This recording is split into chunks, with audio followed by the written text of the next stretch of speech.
car business, used car business. You know, we're gonna try to cover as much we can in 2 hours.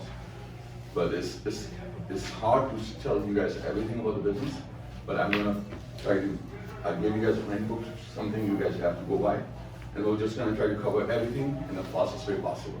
And then if you have questions, you can, ask me on the go. I have Bazar, he has a little bit more experience. He had a wholesale license, I kind of guided him. So he's one of the guys who have a little bit more experience than me, I think, the room so far. Give you guys a little, so we're gonna cover dealer licensing, we're gonna cover wholesale license, we're gonna cover auctions, we're gonna cover online auctions, condition reports, which is also called, language CR. Buying, selling, paperwork, floor plan, this like fastest way possible. You guys know my name is Maji Bhatti, but my real name is Mazhar, but everyone call me Maji. I started selling used cars in Texas, Italians. So I used to work for someone for many years, run their gas stations, and then they used to have to change it every Tuesday to change all their caps. And then I used to run all the gas stations, so my boss gave me to sell his caps. And then I did a good job, and then he wanted to open up a dealership next to a gas station. And then he let me open my own name, and that's how he started. We started with 10,000 on a credit card with 2 cars. We didn't have no money, no capital. Used to sell cheap cars, like back in the days, 2007, 8, please have a seat.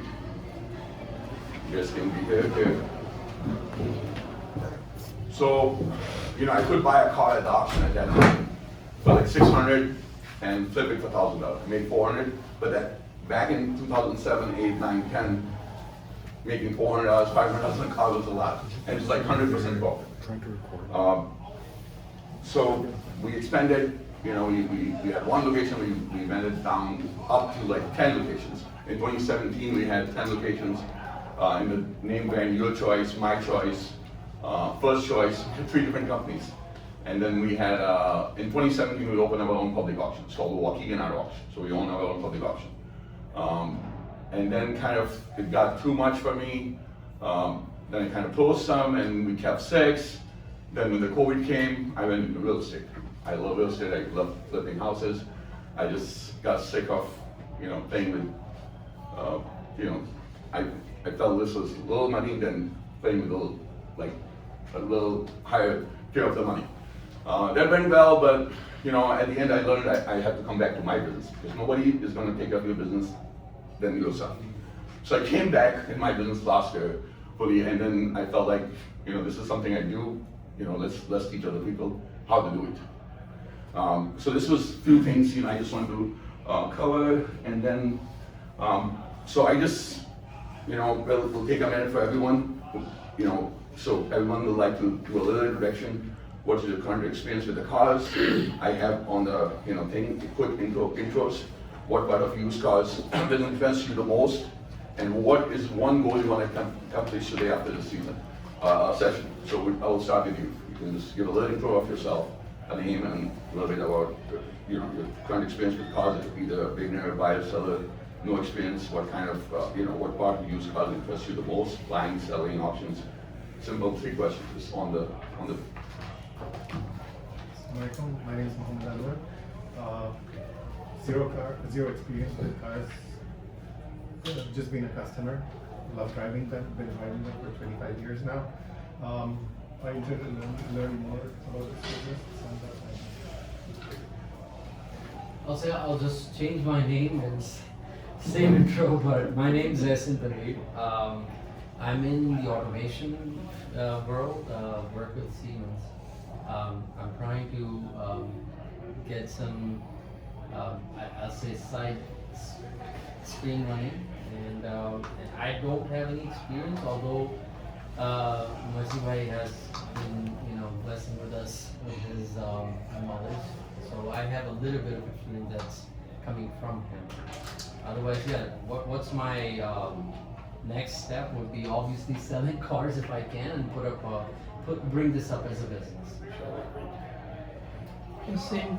My name is Mubashir Ahmed. I don't have any experience except that I bought a car. I always use try used car, and that's how I feel like I can use little bit of my experience to try and see. how Inshallah, it expose goes, something. inshallah. Like searching the cars and how to search the top level car, before it someone else buy private sellers versus the, so that type of experience I just want to see if I can use. Great. Rahil Shahzad, I work across the street at Ecolab. I would put myself as a beginner. I've had exposure to going to Mannheim auction again through Mijibai's connection a few times. So not lately, but several years ago, used to go just to observe. Who doesn't love cars, right? So I think for me too, it's like a side hustle that trying to grow into a business.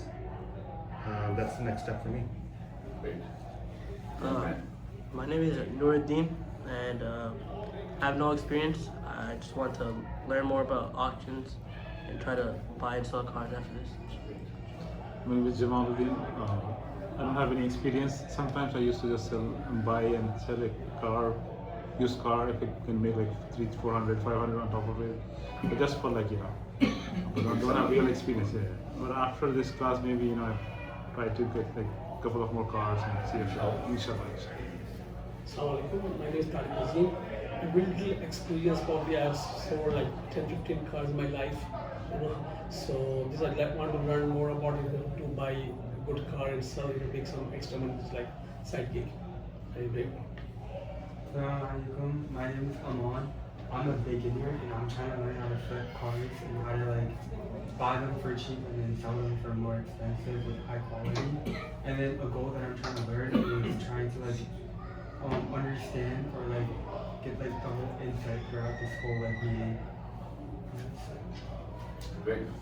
Assalamualaikum, my name is Reza. I have a wholesale dealer license. I have purchased, bought, sold cars at Majibhai's dealership.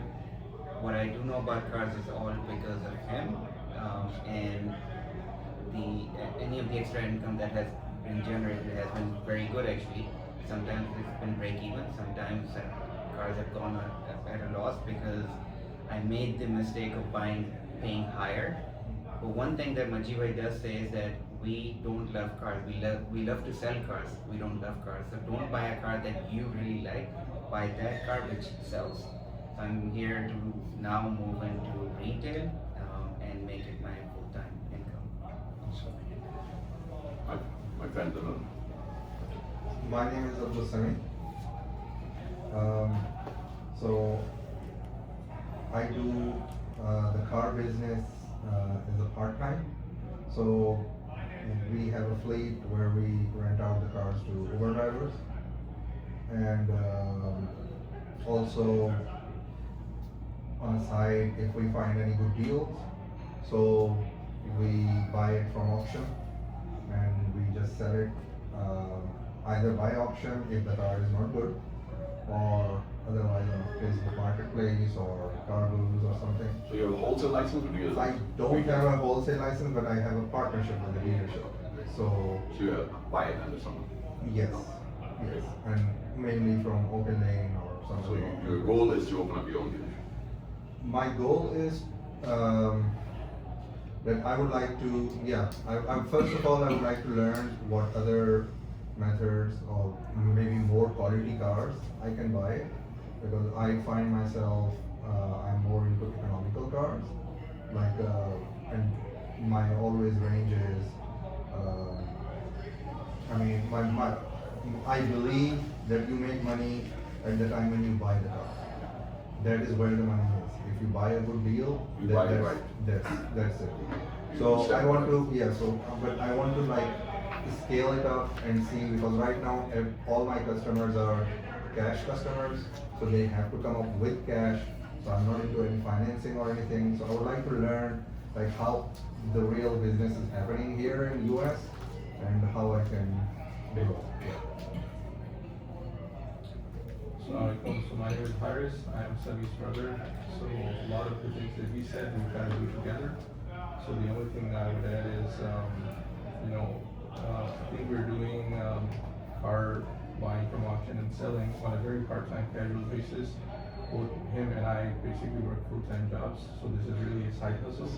So we're basically, trying to see if we can actually, level up our game, learn some more knowledge, and see if we can do it in a much more comprehensive and professional way. My name is Farhan. By profession I'm in IT, but I do sometimes car selling. I did during COVID time. I did flip 10-15 cars, but I really want to get into the auction and see how I can do that. My name is Wajahat. I also work in IT. I just want to do a side hustle. And I had like some intention 4 years ago to start a dealership, but I didn't really understand the caveats of it. So that's what I'm here to understand. Great. Okay. So the next thing is, when I started, nobody taught me. I don't know nothing. I don't know. When I first sold my first car, when I sold it, I didn't even took the phone number for the customer. And to contact them and I had the things. Because back in the days, we had to kind of call the customer and tell them, come pick up the plates. Because we have a waiter who will take the documents to the state. And I got the plates first for the first customer. I didn't even have the phone number, so now I end up going to their house, and that's back in the days when you couldn't look up people's phone numbers really good.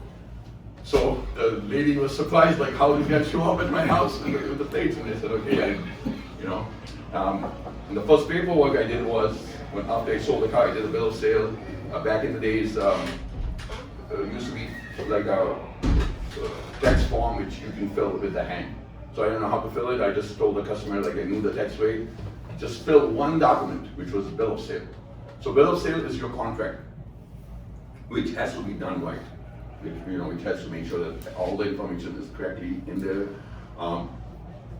Before we proceed, that like state of Illinois, state of Illinois. If you want to take the notes, I'll go through this, but I'll give you some extra info. So state of Illinois has a law. It's called implied law. Implied law implies on everything which is under 150,000 miles. If you bought a car and you're a dealer, like if you're a private owner, no, it does not apply to private owner. It only applies to dealers, retail dealers. You sold a car to a customer, there's implied law. And then there's as-is. As-is applies to anything over 150,000 miles. So if you sold the car within under 150,000 miles, the state makes you sell it with the implied law, which is 15 days, 500 miles. It covers motor trends, all the major stuff. And then anything over 25 years, it does not apply to that. So if the car is really old, like 2001, it's not going to apply to that. If a vehicle is over 8,000 pounds, let's say you start buying trucks, it's over 8,000 pounds, it's not going to apply to that. So those are the only three categories that don't apply to that. But if you plan to work in the state of Illinois and open up a dealership, that's one big thing we need to know. Is what's as-is and what's implied law before we move forward any further. So, this business, you can make a lot of money. You can just think, okay, I want to make 100,000 a month. You can make it. I want to make 10,000 a month. You can make it. I want to make $500,000 a month. You can make it. But you're gonna have expenses. You can make $1 million a month and pay everyone and make 100 at the end. So there's gross income, there's net income. The bigger operation you have, you're going to have more gross income, but then it comes to how you control your employees, how you control all your expenses to come to net income. It's all about energy. I call it all about energy. Used car business is all about energy. How much energy you have to go to the auction, buy cars and sell cars, and you're going to do mistakes. There's no dealer who has not done mistakes. I do mistakes every day. I do it.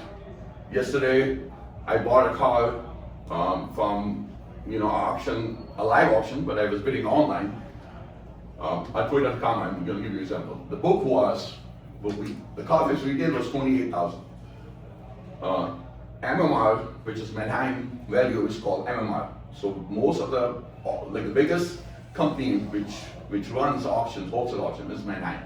And Manheim, when you call it MMR, it's the biggie. You go to the Manheim platform, once you register, you can put a VIN number, it gives you a value of that car, how much is going at the auction for. If you put the miles, it gives you an idea. It's called adjusted price. It gives you a price that this is the price, it's going at the auction for.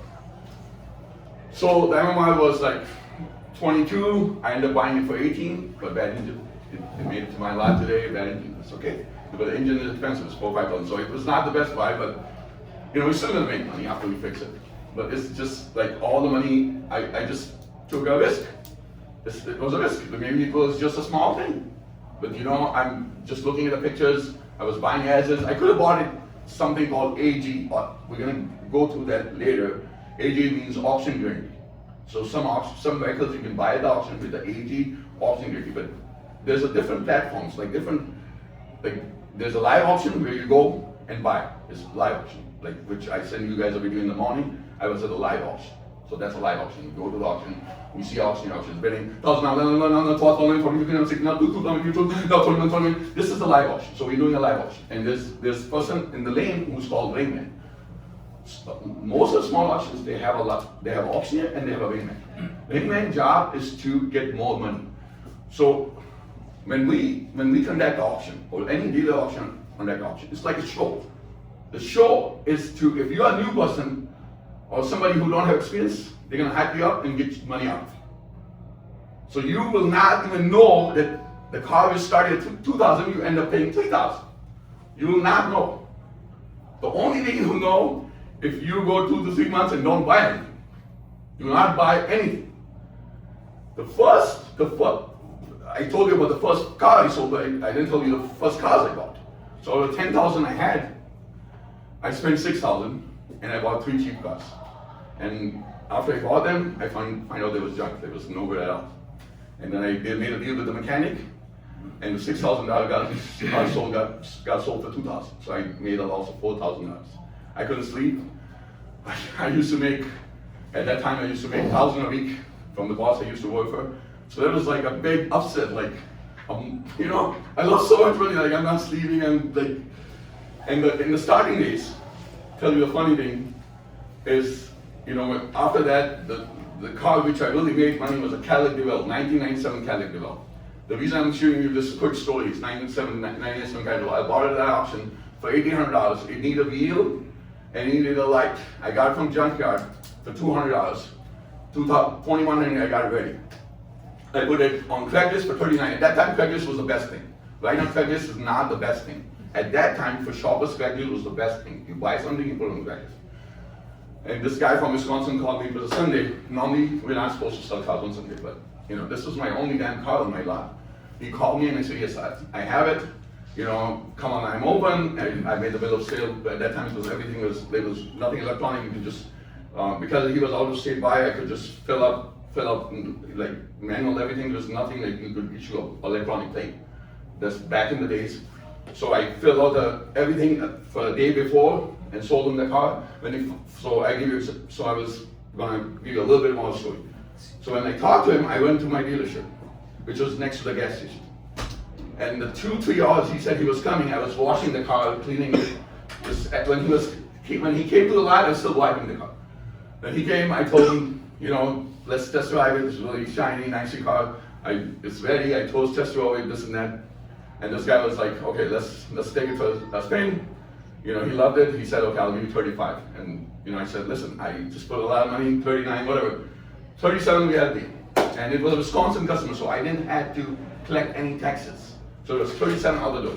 So I just made like $1,600 in about a time of 3 days. And transition time was like 1 hour. We bought the car in 1 hour. So in that 1 hour, I made $1,600. I could not sleep in the night. I could not sleep.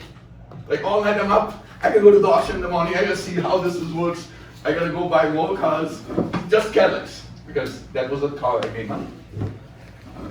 So I started buying Cadillacs. I will buy Cadillac DeVille and Cadillac Skill. Those are the 2 specialties I had. And those was North Star engines. The best thing about North Star engine was they never have a transmission problem. Never ever. So I don't have to worry about one thing. Like I'm buying just one certain car and I know they never have a transmission problem. So I don't have to worry about that. The only thing with the North Star problem was if they overheat, the engine goes away. And the engine is expensive. Engine was worth the same amount of the car. If you are buying those Cadillacs for $2,000, $3,000, the engine was $2,000, $3,000.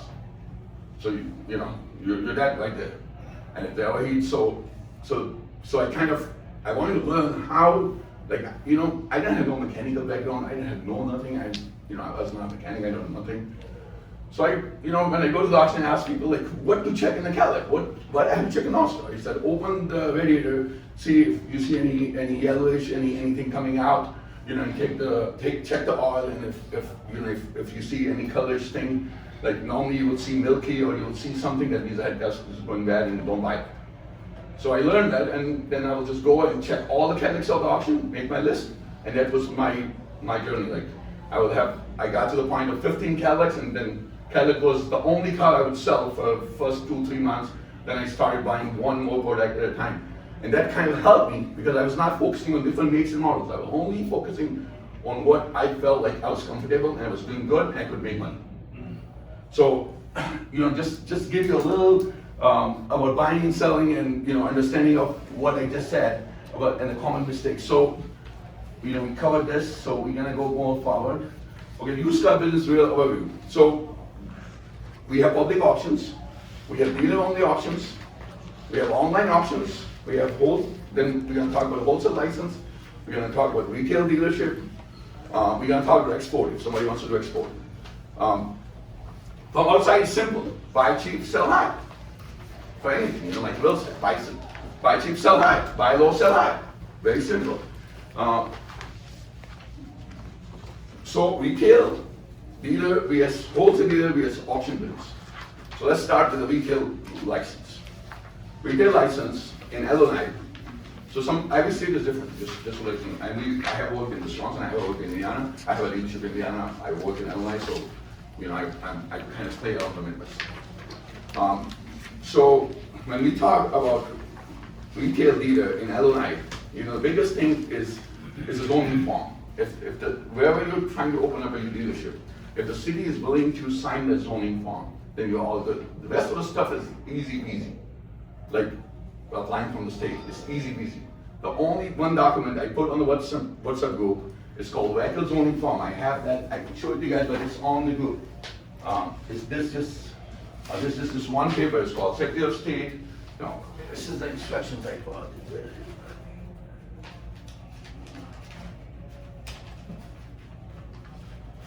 This is the one. So this is I put it's on the group. It's called Notice of Proper Zoning.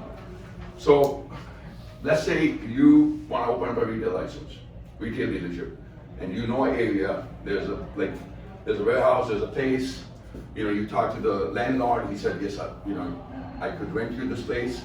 Now, you just have to check with the city if they allow, used vehicle zoning. Just you want to sell used vehicle, and then they will just sign it, and then you're done. Basically, that's the most hardest paper. If you get this done, the rest of the stuff easy. This is the requirement for the inspection for dealer license from the state. It's very easy, just background check, bonds, insurance. The insurance and bond can be done by the same guy.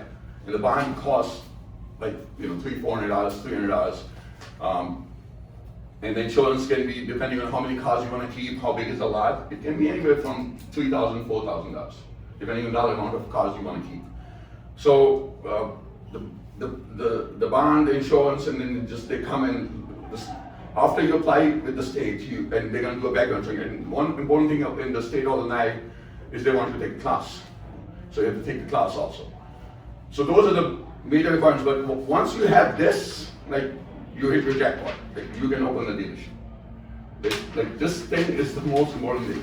Because the rest of the thing is just doing your paperwork to get your license from the state. State of Illinois is pretty good with licensing part. If we know some inspectors, I dealt with them, so I can guide you guys, as long as, you send them the paperwork, before you submit your application to the state, you can send to me, I can look at it one time for you guys, and tell you it's ready to go, yes, it's good, everything has to be attached, and, easy peasy, they will just come inspect it one time. When they come for inspection, they want to make sure there's a sign for the company, there's business hours, they want to know where you will keep the cars, like which area is designated for 5 cars, 10 cars. You can even have a lot with 10 cars. And don't think that I'm going to open up a lot with 50 cars. Don't even think that. You can even start a car lot with 10 cars and flip them fast. 10 cars sell 5 a week, you have 20 a month, that's great. You know, you don't have to start like with a 50 car dealership. You can start with something like which can hold 10, 15, 20 cars and you got, because it depends how fast you sell them. And always remember one thing, it's worth writing down.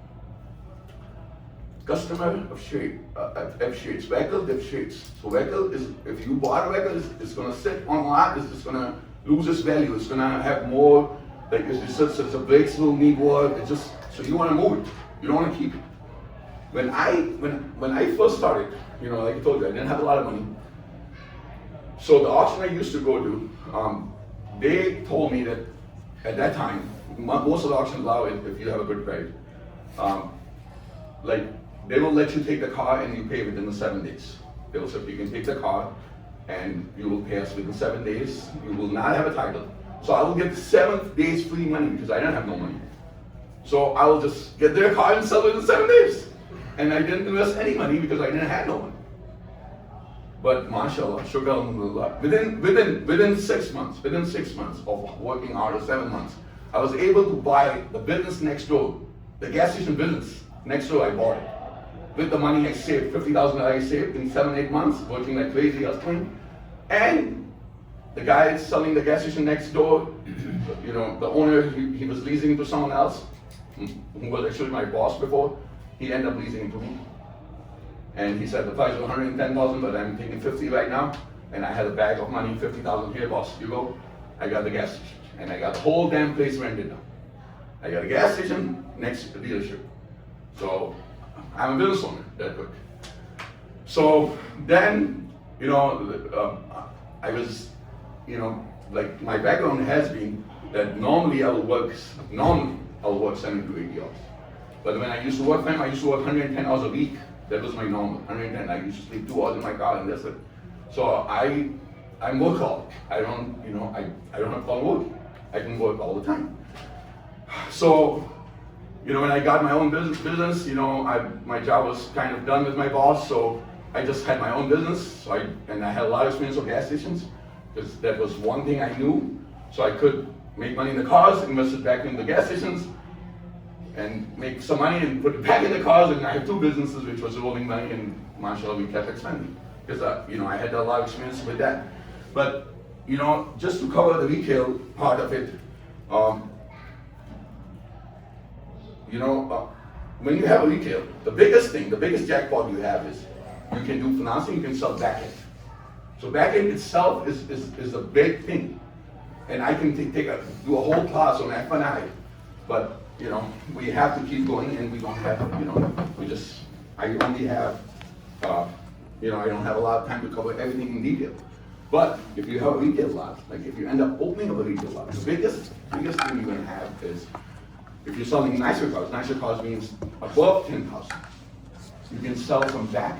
What's backend? Service contract, gap, maintenance plan. There's a lot of things you can sell and make money. And people make 2,000 the front end, 2,000 back end, 4,000 a car, 4,000 a pop.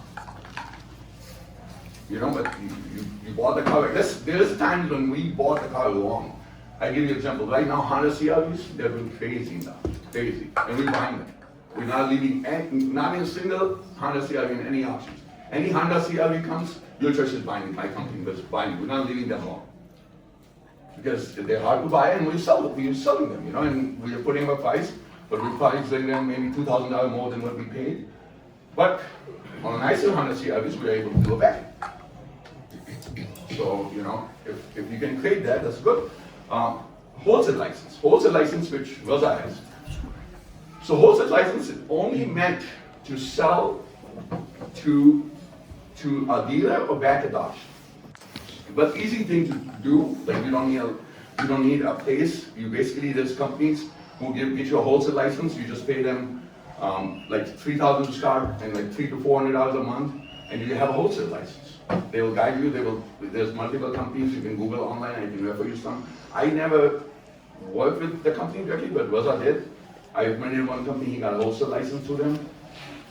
So one of the big name people do wholesale license. Because you got a wholesale license, you normally get 4 plates. So, you know, you or your family can drive on dealer tape. You save money on that, you know, you don't have to keep getting the insurance for the car. And with the wholesale license, you know, you can make a deal with someone, like a dealership, and tell them, you know, I'll bring you a car and we'll share the profit. You know, something like that. Maybe if you have a friend who has a retail license or who has a retail dealership and he's low inventory, he said, okay, you know, I could keep 5 of your cars and we share the profit. Something to get started. You don't have to have your own dealership. So, like people who would just want to get a wholesale license to get started and then go to the next level of retail license, they can do that. I was lucky because my boss wanted to open up a dealership, and we started with a dealership. And then, you know, we didn't have money, but we just bought what we can. And then you can be, you know, you can have just a job as an auction buyer. Like I hire people just to be my buyers. They go to the auction, check cars, I give them numbers, they buy, they bet in the lanes, and that's their job. They're auction buyers. And that's, you know, and some people, they're so good that they will say, okay, you know, Maji, what kind of cars are you looking for? I'll tell them, okay, I'm looking for a Toyota Tundra, Toyota Camry, whatever is hard for me. And they'll say, okay, you know, we'll charge you $200 a car. Okay, no problem. This is my, like, you know, if you buy me on the book, whatever you paid, I'll give you $200 on top of it. And they just go buy me cars and I'll give them a little money and everyone is happy. And I just got a good retail unit. Public auction buyer. So public auction buyer, like we have a public auction, which we have. So we have people who come and buy cars from us and they do, you know, they go sell on the street, Facebook, whatever, and make some money, come back, buy another one.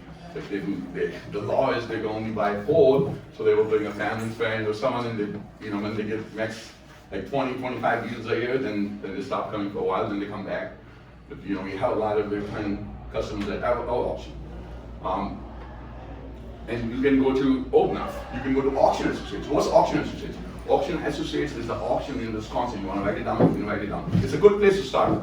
It's called Auction Associates. Auction Associates is held in Wisconsin. It's like 3-4 drive units. They have a live auction every quarter. The prices are great. You know, you can buy a lot of police cars. And you know, you could buy them for like 7, 8. You can sell it easy 10, 11. You know, and the only thing you have to do is basically you have to bring them and title them in your name. And then that's your one cost, which you're still gonna make $2,000. And you know, those police cars, we make $4,000 or $5,000. We don't go over there to make, because we can't live at $1,500, $2,000. That's nothing. We can't run a business like that because we have a lot of overhead. Just if we put a car on a lot, it costs us $1,500 if we just put the car on our lot. That's my cost. But you know, if somebody has no overhead or very little expenses, $1,500 is a lot of money. You could be exporter. There's a lot of people who buy cars at the auctions and they will be exporting, you know, to Middle East. And they have people over there already connected. I never did export. I never liked it because my thing was that I don't like export because if you couldn't make the same money selling US, why I will export and go to that attic? Why I'll do that? I'll be crazy doing that. But people do that because they have a family member or something. Do not sell records illegally. Illegally means you got a car from someone, you didn't put in your name, you jumped the title. Because eventually Secretary of State will find out, someone will find out, and you'll get involved. So try not to jump titles. People have done it, but you know, my condition will not be doing it. So first steps before applying for a license. Go online and just search cars. Just start to love cars before you buy them. And study cars and make, you know, like I said, I was good with Cadillacs. I only take Cadillac development sell. Then the next car I played was Chevy Impala. So, and there was years I would play with because I would only buy cars for $500 to $2,000, $4,000. That was my max. But back in the days, if you bought a car for $2,000, you could sell for $4,000. You make 100% profit. That was the best business ever. But now the cars are expensive. So you're going to be buying something for $5,000, you might sell it for $8,000. So profitability is not 100%, but still, you know, it's inflation, everything has changed. You still try to make $3,000 average. So when you go to public auction, you observe bidding style. Like I would like you to go to bid before you get your own license, you know, your own place. I would like you to attend public auction, so you get a feel of it. You see how the auction is working, how the ringman is working. Manheim do not have ringmen, but a lot of small auctions have a ringman. And the ringman's job is to just make you bid more. I'm a layman myself. In my auction, I'm the layman. I make sure that my public buyers give me the most money possible. You can see my videos, just Google Waukegan Auto Auction, you'll see me videos screaming, yelling, trying to get money. Okay, so history reports. So you have Carfax, you know, as a tool. It's not free.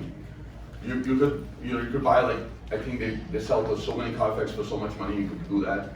But eventually, when you have a dealer license, like, they will sell you a package. Like, if you only keep 15 cars, they'll sell you for $300-400. Not, and you have unlimited Carfax for that small lot, but they kind of monitor it. If you share with so many people, they will find out. But $300-400, Carfax is a big tool. If you're buying nicer cars, like let's say if you're planning to buy only $3,000, $4,000, $5,000, $6,000 cars, probably don't need too much of a Carfax. But if you're planning to buy something for $8,000, $10,000, $12,000, Carfax is a big tool. It tells you the car has been checked for transmission, car has been checked for this. So basically, you look at the Carfax. It's the life history. The car life history is telling you that you gotta look at it. Go ahead. Sorry, I don't want to break it, but Carfax for during the auction, Manheim gives you the Carfax states or no?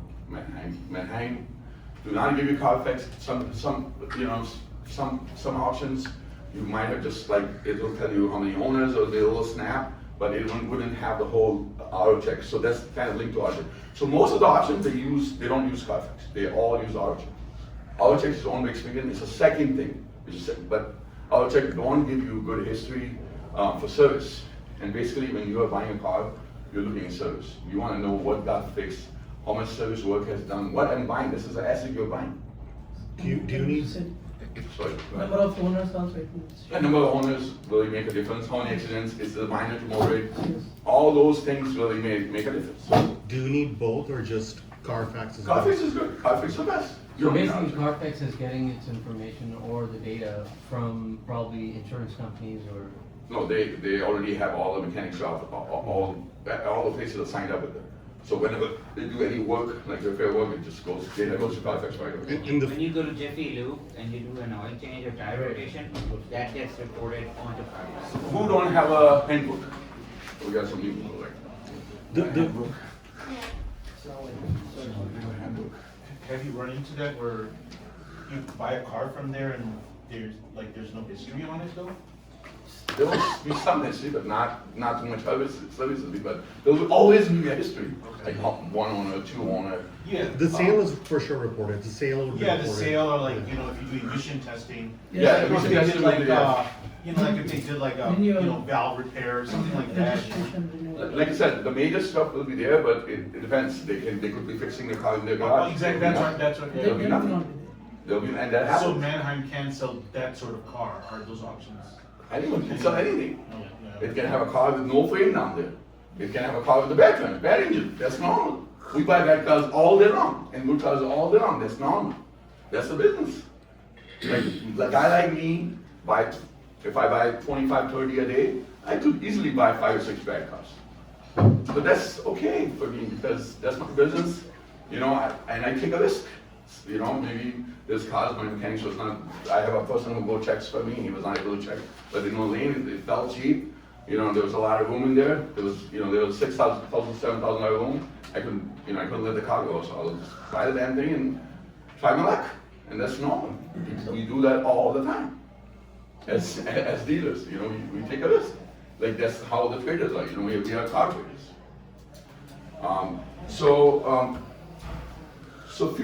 When you're looking at Carfax, so, okay, go ahead. So in the auction, there's very little time, right? So how do you decide by looking at the car that you want to buy this? Okay, so you always, any auction you go to, you get access for it. And there's an online access, you can see the cars before even you go to the auction. It's called homework, you do your homework. Oh, I see. You make up, like let's say if I'm going to Manhattan tomorrow. I have girls in Pakistan who make a list for me. They run this, they do the Carfax, they do everything, and they will have a list for me in the morning with my coding, how many accidents, everything, and they will have checked the Carfax for me. Now I'm just looking at the car and buying. And they already have retail price, wholesale price, everything on one little sheet, which I don't even have to open my phone. Sometimes I have to open my phone. So all of that is good based on the information Mannheim is sharing with you, but what about this, you mentioned you bought a car that had a failed engine. How do you avoid that? So you don't take the risk, you just buy cars which you check, say like for starters, you can't afford to take a risk. You're gonna buy cars you check or buy aging. No, You but go for the, a day before the auction, you Oh, can okay. check the car. Or you can turn the go car early in the on. morning. You can go early, some auctions do allow test drive in the morning, some don't. But you can at least go in the morning, and Mannheim has a feature which you can basically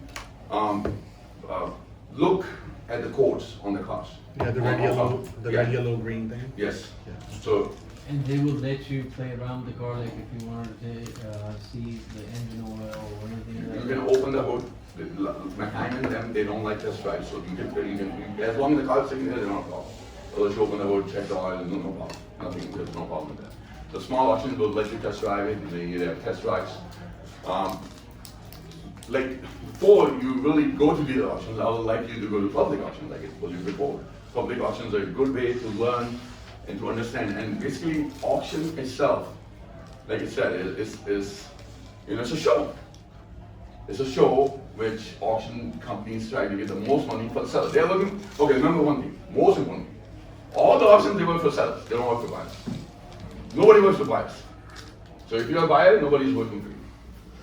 They're only working for sellers because the more cars, who's giving them cars? Sellers. Buyers is not giving them cars.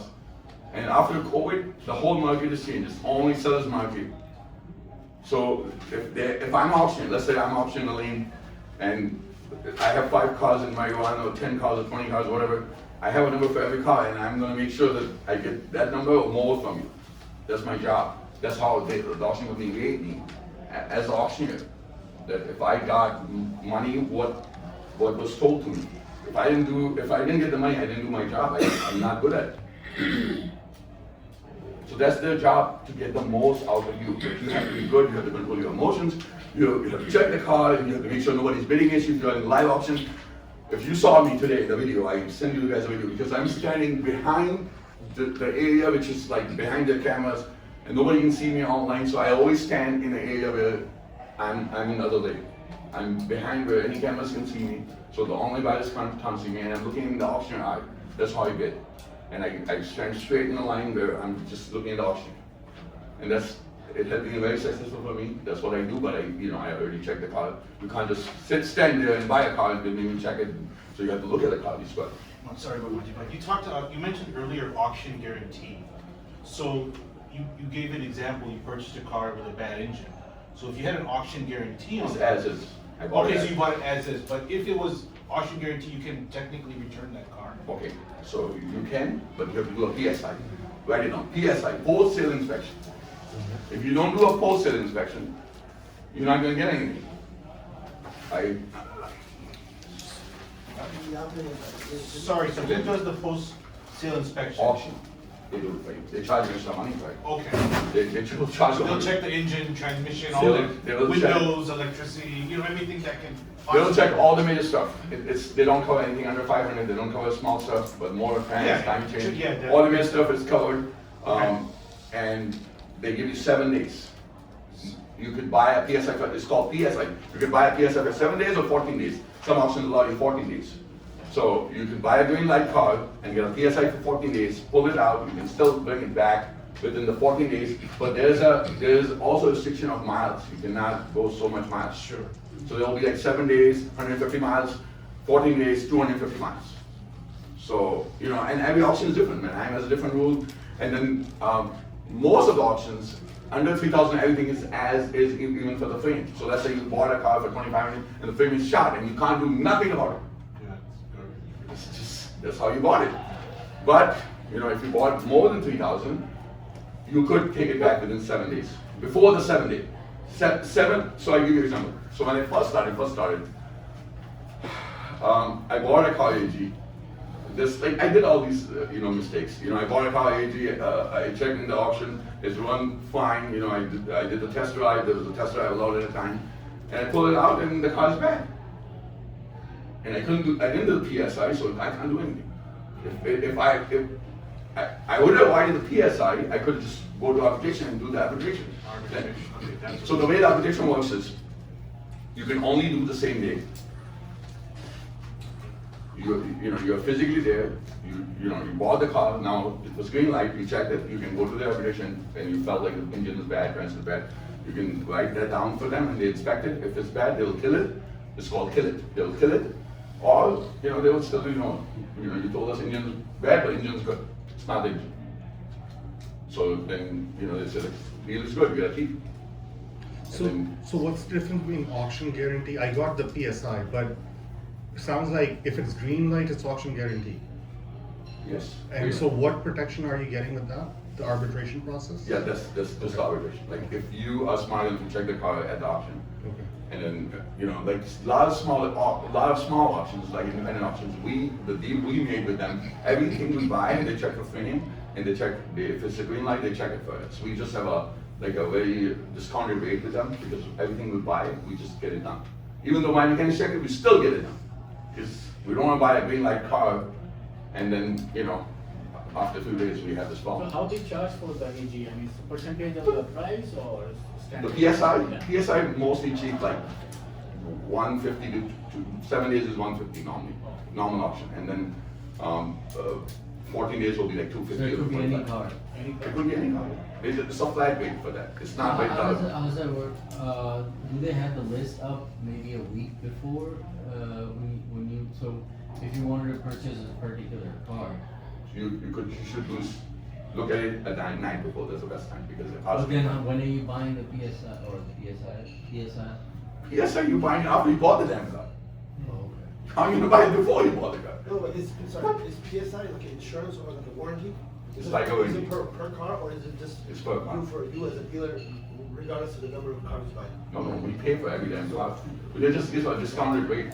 Okay, so I had this misunderstanding. They give us a discount rate, but we pay for every car. Every car they charge. But they charge you $50. If any other dealer, they will charge $150. But I buy so many and I've been buying every week. So I have a frame check for $25, PSI for $50. I have a flat rate. So PSI becomes basically post-sales inspection is basically you bought the car. If anything goes wrong, they'll check it for you, but if anything goes wrong, within 7 days or if you bought for 14 days, you can return the car back. So basically what PSI do is, most of the time they will check the car, and if the car is bad, they will kill it, because they don't want to own the car. Yeah. Kill it? What do you mean kill it? Like cancel the deal. We call it, Cancel the deal. in our language, we call it kill it. Okay. Or then return your money. You didn't Or then say to I didn't say me. anything. You lose the PSI money, Yeah, actually. you lose the PSI. You get your refund back, right? So it's basically they're holding it for you. They're You did not inspecting pay it. the money for the car, it's a sale date, you didn't pay anything yet. But this is after you bought the purchase, right? I know, but you didn't pull it out, you're doing a PSI, Right, there. right then there at the. Yeah, but let's say if you took it to your lot, and then it's bad, then you could get the money back, then we'll get money back. That's the whole point of the PSI, or you can just do it the same day arbitration. Yeah, that's what I'm saying, but 90% of the time, they do a good job of catching the problem, because they don't wanna, Right, they don't want. they wanna have a bad business, they wanna eat the car, because sometimes the auction has to eat the car. Sometimes these things happen, but. Yeah, so that's what they wanna do, they wanna control that, so some of the keywords I wanted to get to was rebuild, salvage, TMU, exempt, lien, duplicate title, these are most common words. So rebuild is everything which is salvage becomes rebuild. First is salvage, like a car gets salvaged, got hit, it's total, it's a loss, insurance said it's salvage. Then there's dealers who buy them and they fix them and then they get a rebuild title. So it becomes rebuild. After becoming, first it's salvage, then it becomes a rebuild. It's a process. Those cars you can make more money, but you have body shop experience, you have a little bit more experience than a normal person. A lot more, and then so people do that. A lot of people who export, they buy these cars. They buy, sell it, and then turn it into rebuild, export. TMU means 2 miles unknown. The miles are unknown. So if you are at the auction and they announce TMU, 2 miles unknown, then miles are TMU. So 2 miles unknown. Miles, nobody knows what the miles are because miles are not working or miles are up and down. Exempt means the miles are exempt. So, you know, before 2011, the miles are exempt. So if the auction announcing miles exempt, sometimes miles can go back and they wouldn't do anything about it because miles was exempt. So, you know, if you're buying an older car before 2011, 2010 and before. So a certain number of years, so if it's this old, then they don't care about the money. Yeah, it can be exempt. DMV and even Carfax, I think after a certain time, it just says mileage unknown or mileage. Yeah, mileage unknown, you know, mileage dispensacy. Lien does not mean anything for you as a dealer because you're always gonna get a title from the auction. So lien does not make any difference for you. Don't even worry about the lien. Till you get It titles. doesn't matter if you're doing wholesale, retail, whatever. Doesn't matter. The auction has to give you a clear title to sell.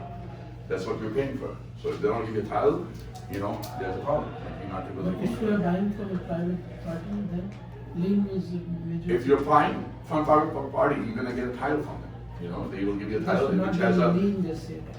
No, they will give you a title, it will have a lien on the title, the lien release. The title, the front of the line title, there's a lien holder and then there's a line where they sign to release a lien. So 99% of the time they won't have a title, there's a lien, because it's with the bank. Yeah. So, So one more question. How do you evaluate the price basically? If auction says it's like $5,000, right?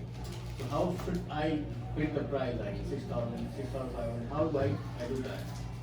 so auction can start, you know, high, come low, jump around just to get money. Sometimes there will be no one bidding a lien, you'll just be trying to create it. Right.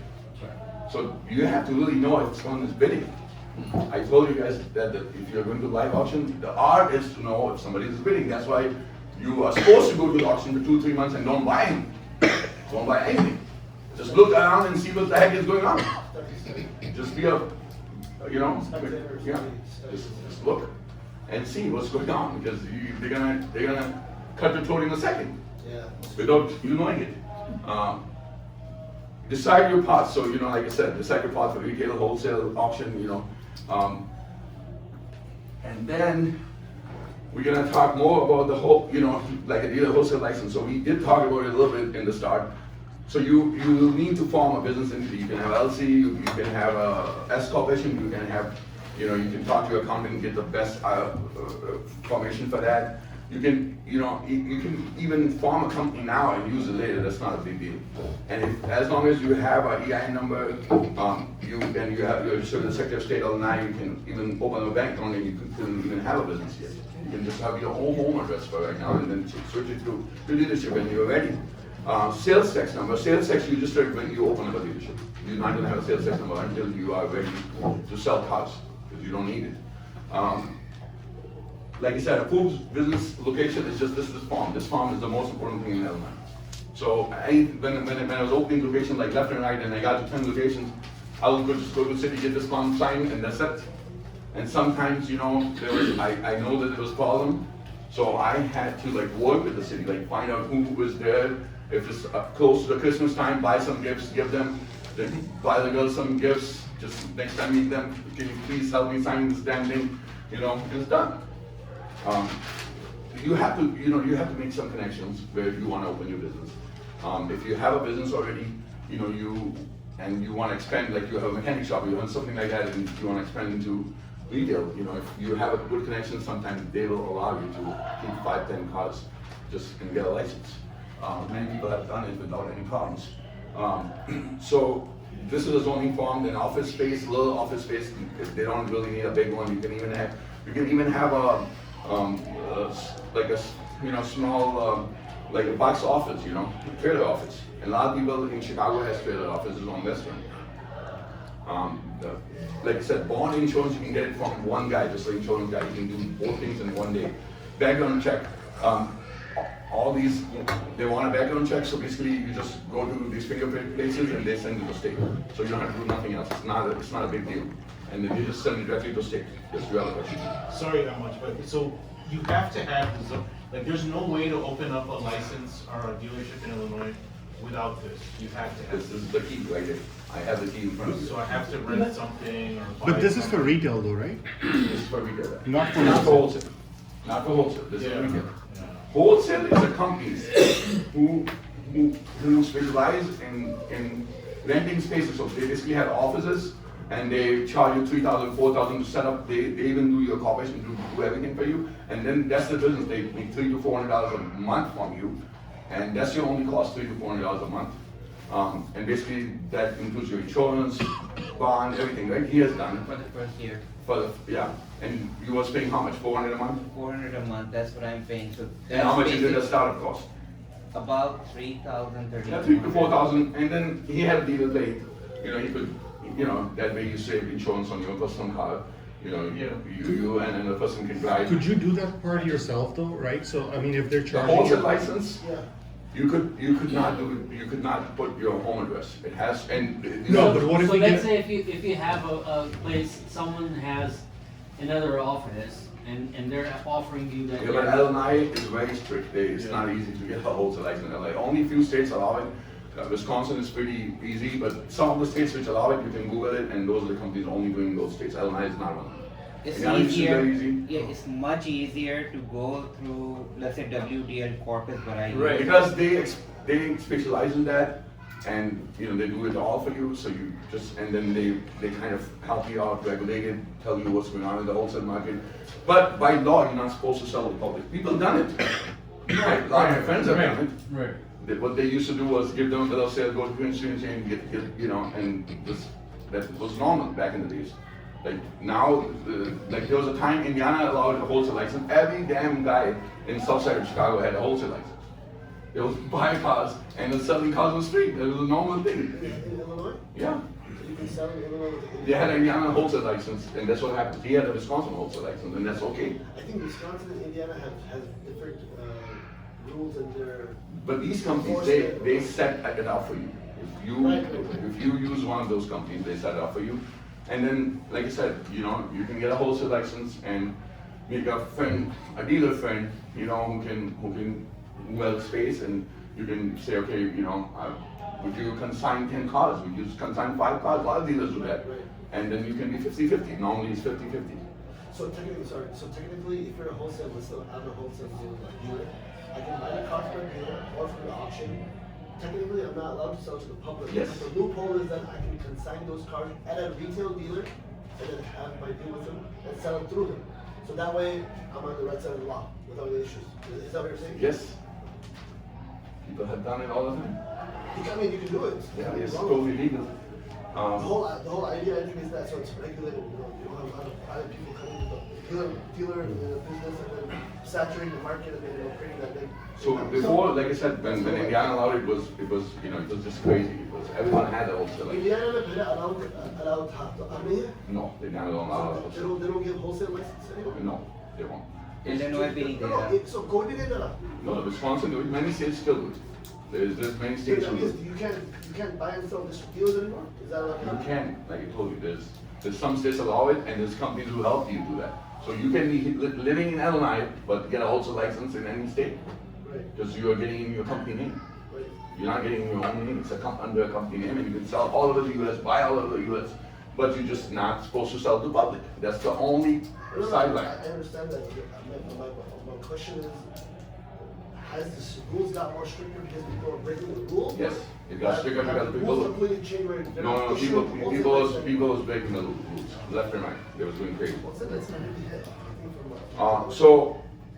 So auctions basically create opportunity for you. You know, you have to understand the process.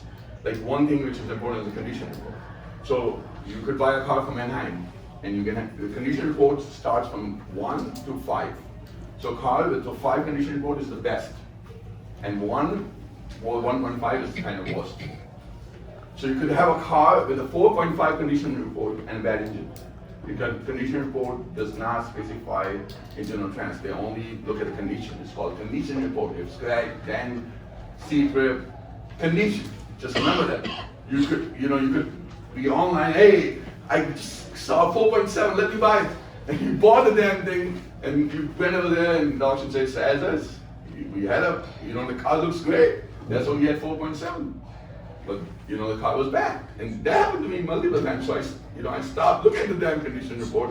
We just look at it for the pictures, but you know, other than that, we have to check the car mechanically. So for that kind of a car, where the trans or engine has issues, could that still be a green on their website, or would they mark it down? You know, as is, or it can be, okay, so I want to tell you guys one more thing. So there's green, there's as is, and there's yellow light. Yellow light is like a caution. They can have an announcement, they can have only say like, we're only doing motor and trans. So you cannot cover a lot of other stuff. You know, the car can have a lot of stuff, other stuff wrong with it. So sometimes you will go to the auction with someone, or you're here, and you will remember what you guys said that, you know, yellow light, it's a caution, like they have some announcement on it. And an announcement can be AG motor and trans. And sometimes they'll have AG motor and trans minus frame. Or they'll have AG motor minus trans, what the heck? Like they will have all this kind of crazy stuff. So you want to have green light and simple rule and no problems. So public auction, you all know about it so far. My question was, the green could still have a trans and engine issue. No, green light should not have, that's why you're supposed to check it, and you're supposed to, but it, you know, I could. I mean, there's Okay, probability that it can. Okay, yeah. See, I'm a leader, right? So I'm running a car in auction. I can do a green light, I can do red light, as is, I can do whatever I want. I could have a bad car running an auction with the green light. And then, It could be a lie, it's not very true. it's, you know, it's not like, it's a business. Like if they catch it, they catch it, who cares? Right, typically. It's business. But it's not, it's not on the auction people that they are categorizing which I cars. told you, I just told you that Sorry. the seller can sell it the way they want. Now, your job as a buyer is to check the car. Or get a What is the PSI. play of auction people there? They will not. That's not their confirm job to whether check the it's- car. I think he clearly mentioned that it's a seller's market. Okay. They don't care who's coming. They No, will, but why did the auction will spend their money checking the car for you? Why would they? Okay. Don't even make sense. Doesn't matter if it's seller market or buyer market. Even there's auctions who are great as a customer service on a buyer end, but still, that's not their job. Until, like, you know, you, Mr. Buyer, has to check the car. If it's green light, check it. If you don't want to check it or you don't know how to check it, you're not a good mechanic. You know, you don't have expertise. Get a PSI. Simple as that. I think that's the best option. PSI. And get a PSI. I And mean, then I don't understand who would not get it. $150. That's how the. Yeah. $150 for But all I'm that not- insurance. Why would not? Everyone got it, everyone got it. but once you check the car, you feel it's good. Yeah. You, It sometimes depends on the, like, once you start dealing. Yeah, I it's a never level of buy for confidence. $3,000-4,000 car. I don't pay for that. Okay, so then we come to is, you know, most of the auctions use AuctionX. It's a company called AuctionX, dealer auctions.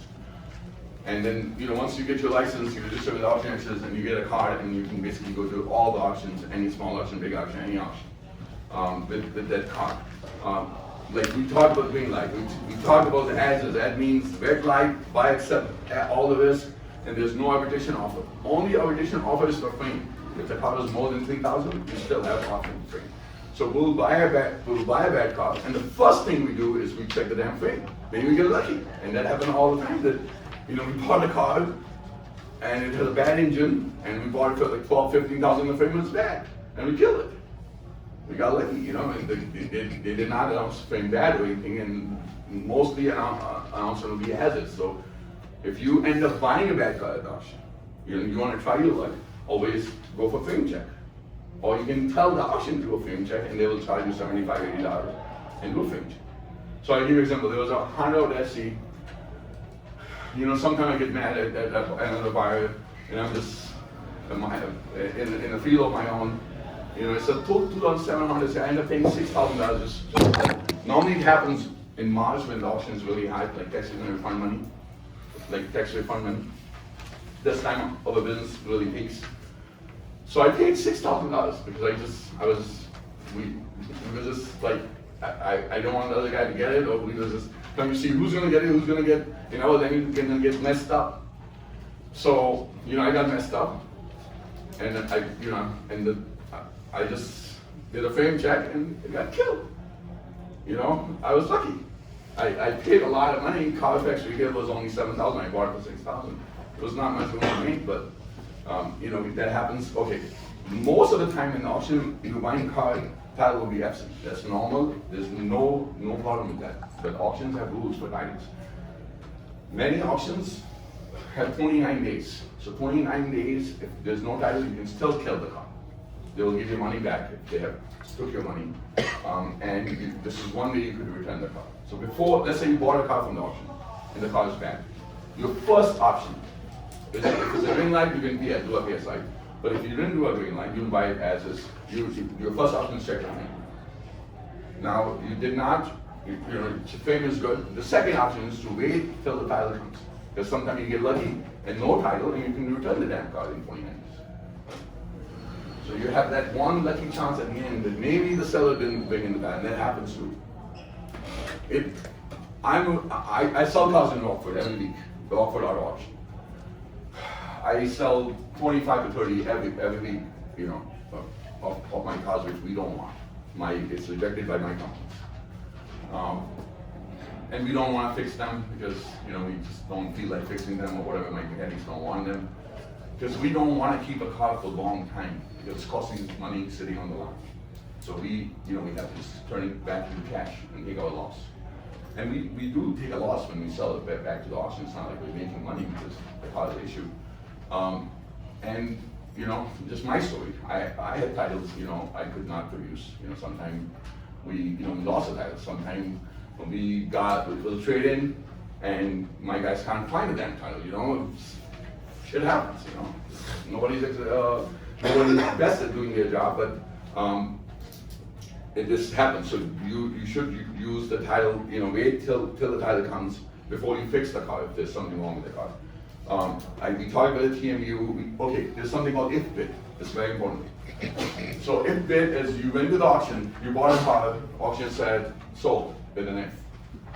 And you felt, oh, I bought the car. No, you did not. It's on if. If means they're gonna submit your offer to seller, and seller will decide if they will, they will okay it or they will want more money. And then before, back in the days, Manheim had the rule like they had a 2-hour window, 3-hour window for the seller. If the seller do not respond within 3 hours, you can get out of the car. So we'll buy cars, check them really quick, see if they're bad, wait. Hopefully he don't answer, and then kill the car. But then, now they did a sale day, so it goes all the way to the sale day. So at the end of the day, the seller didn't reply, then you can just sell and kill it. But if bids are normal, the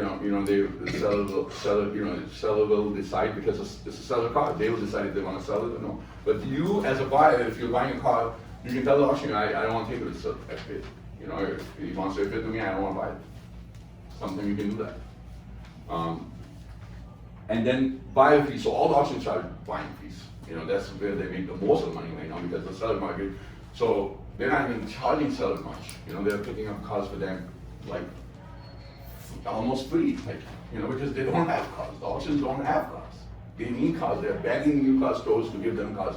Where auctions get most of their cars, new car stores and bank dealers. And they're begging them to give them cars. So the most fees is made on the buyer end. So every $10,000 car is costing $500 in buyer fees, and that's normal. So when you are buying a car, this is one calculation you always keep. That depending on the car, $300 to $500 your fees, depending on how much the dollar amount is. Is it a fixed percentage or is it a flat amount? It's not flat. It goes by a dollar amount. The higher the car is, it's going to be like, let's say if you bought a $20,000 car, it might be $700. So normally, depending on the dollar amount of the car, it runs anywhere from $300 to $1,000 or $1,200, depending on how much. It's variable, it's not a fixed. Yeah, it's not a fix, but this is something Okay, so now we talk about online auctions. So you talk about a lot about live auctions, something called online auction. So there's something which became popular before it was ACV. ACV is a live auction. It's an app. It's an auction on an app. You're just buying a damn car on an app. You don't have to go nowhere. Just sleeping in your bed, playing on ACV. Just clicking again and again. Normally they have auctions for 2-hour window. And then every time you bid in the last 1 minute, then it extends for 3 more minutes.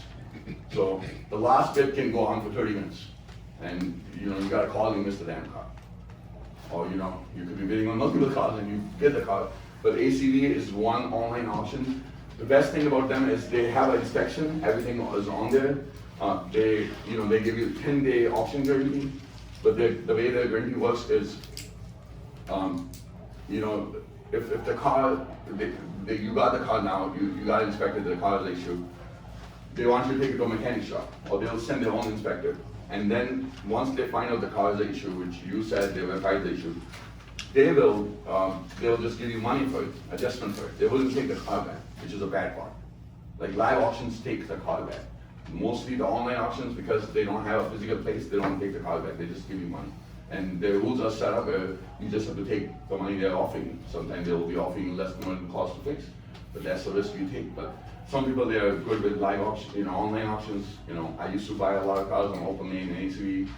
I slowed down, you know, I'm not buying that much now, because when I was doing real estate, I didn't have time. So, you know, I had a big team just buying OpenLane ACV, and I would just give the numbers and be done with it. But then, you know, we felt that, you know, but because we was buying all over the US, we was paying a lot of money for the transportation, you know, because we buy from New York and pay $800 for transportation. So, you know, we kind of slowed down on that, and now we mostly focus on live auctions. We feel live auctions is a better way of, you know, keeping our company alive and keep it profitable. Just a question here. Do you feel like live auctions versus online auctions, there is a better margin in terms of going through a live auction? Because You could do better in any of them. You could do better on any of them. The reason we like it because we don't have a transportation costs, we save a lot of transportation costs. And then we got sick of the arbitration issues, you know, and sometimes like arbitration is such a large arbitration, sometimes it takes time for us to get the car from New York, you know, or dispatch is busy, or she tried to get it, I told her to get the best rate. She tried to get the best, because we have a dedicated person to dispatch. Yeah. But then we tried to get the best price, and sometimes it took a long, or we used their transportation, but then my mechanics was not able to get to it the proper way. They just checked the first date, worked good, but then when they really get inspected to sell it, the car has a bad transmission from second, third, or there's a hesitation, or stuff like that. You don't recommend OpenLane at all? You know, I admit it if you have time and you're good at it, and you can miss time, because it's a time thing. It's like a game. What is OpenLane online? Yes, it's an app. It's on. Is it online? Yeah, it's like kid can that you can use that kid to be a best buyer. What I would say is, They deliver to your if house. you are working full time, not to your dealership, they'll do it. then it is easier to play online if you're working full time and Yeah. you're doing it as a Yeah, side. yeah. How would you know about the mechanicals and, I mean? do They you- have inspection, they have the inspection and Basically, everything. opening, they have a good Yeah. inspection report. They tell you everything. So if you buy it from live auction, you don't have an inspection report. Right. But if you buy it, that's the plus one. So a lot of people who don't have mechanical knowledge, they love HCV and opening. So if I ask you this, that, let's say if you buy 100 cars through live auction, and you buy 100 cars through online, not specifically OpenLane, any online platform, on average, would your purchasing power or your purchasing price on 100 cars bought on live auction is gonna be better compared to online auctions? Like, are you gonna have a larger margin in terms So we of can profit? buy, I'll stop you. We can buy a better price online, but then it kills us with the transportation and it kills us with the arbitration issues. So, you know, that's the only difference. You know, we could buy a cheaper car in New York or other places. No, that answers my And that's So where the same question, but how would you compare failure rate, I guess, or bad cars, buying online versus live? Do you think that you have a better success rate with cars buying online versus in a live auction? So my success rate is, you know, because when I go to the auction, a live auction, my plan is to buy 20 cars. And I can't buy 20 cars online in 2 hours, but I can do that in a live auction. So it fits for me, a businessman like me, because I don't have time. I don't have time to, for me to buy 20 cars is gonna take a lot of time. So then, I have a question with what you say. So, if you have 20 cars to buy in one day, That's normal. but this is what my question is, that how would you know that I'm in this lane, I have this car coming with this number and all, in this lane, at what time, so I don't miss the other car? If I buy this one, I'm standing here and the other one's So coming. you make a little sheet for yourself, cheat sheet with the lane run number. Every car has a lane run number. Every car has a lane number. Right, but is there a time difference that they're gonna go? Yeah, all the auctions, they have boards, like it tells you, like, If you look, if I'm in this lane, I can see the board over there, it says what number is running lane 2, lane 3, lane 4, I could just see that right there. And then I have my own list. So Same like plane coming on the airport. yeah, I'll explain to you. I'm sure you missed it. No, what my real Yeah, I question, understand. my real question was, there could be 2 cars coming at the same Yeah, time. absolutely. That's So, wrong. I mean, the planes are not landing at the same You time. wanna miss it? with I will different tell you how numbers. you can't miss it. Then logged in on your phone, in the other lane. You could be bidding here and bidding online on your phone, Okay. in the other lane. Two- People do that all the Bidding time. the ones. Yeah. One live, one online. Yeah, people do that all the time. Or maybe have your agent do it for you. Yeah, like if you don't have an agent, there's buyers who will, if they feel like there's a car, they log in the lane, they don't wanna miss it. You gotta manage both. Yeah, you manage. Or you have more people with you. That wasn't a question, I'm not gonna be using But I'm like just telling 20 you- cars a day very Yeah, soon, but. But me, I have a person who's checking cars for me, so we are 2 people at once. So it's If hard you wanna do questions. this on a higher scale, it's not a one-man show. You have to have more people. Right, that's what I was If you're doing a So small we're gonna go to the, do you have a question? Maybe you said opening online cars are extensively checked. They're like checked lot, but like when you're buying from live auction, it's not even checked, you don't know nothing about it. Yes, but the onlines are extensive. And the good thing about online, like is opening, they even give you free auto check. You can see the whole auto check. Auto check is the baby of Carfax. auto check. Auto check. Okay. It's another history report. It's not good as Carfax, but it's good enough to tell you if you've got accidents, how many owners. It's owned experience. It's not the best as Carfax, but you know. You could run a Carfax for each car that's coming in the lane, right? You could if you have a Access dealer to- account. If you have a dealer, Carfax dealer account. Or just a car, oh, you have to have a dealer's account? Yeah, because it's charging you for every Carfax one. You can't afford it. You can't do So it. this open lane, you have to have like a license or something, or do you buy the? Once you have a license, you can buy anywhere. ACV, open lane, any auction. So question is, if it's extensively checked, why is there a need for arbitration? Because they check it, but sometimes the person, he did not drive it, he just drive it on the line. He didn't put it on the road and it's not shipping from second, third. And most of these auctions, they're not taking the cars on the road. So you're gonna have, many times the biggest problem you're gonna have is the transmission. And the transmission will be second, third, because they're not driving load, you just do a lot check. Transmission, number one. They're gonna do a lot check. So those people who, so how the cars go in ACV, they have an inspector who go to a franchise dealer, inspect 10 cars, and then he makes them live. Or he let the franchise dealer make them live. So he inspected the cars, just do a lot test. So when you buy an ACV openly, you really wanna drive the car on the highway, check it. So when we say similar cost, Manheim. So the car I bought, the one I was telling you about, Tacoma, I bought it in Wisconsin. It's an auction called America's Auto Auction in Wisconsin. So I bought bid online. So it's a live bidding, but it's online. It's live but online. So I'm logged in that lane bidding, just like I'm not standing in that lane physically, but I'm online bidding.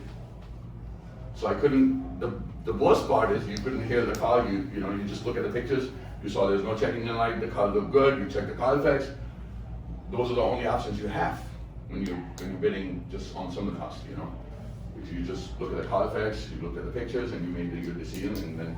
But because we have to buy so many cars, because we have so many businesses to feed, we have to buy cars. Like I have to buy cars.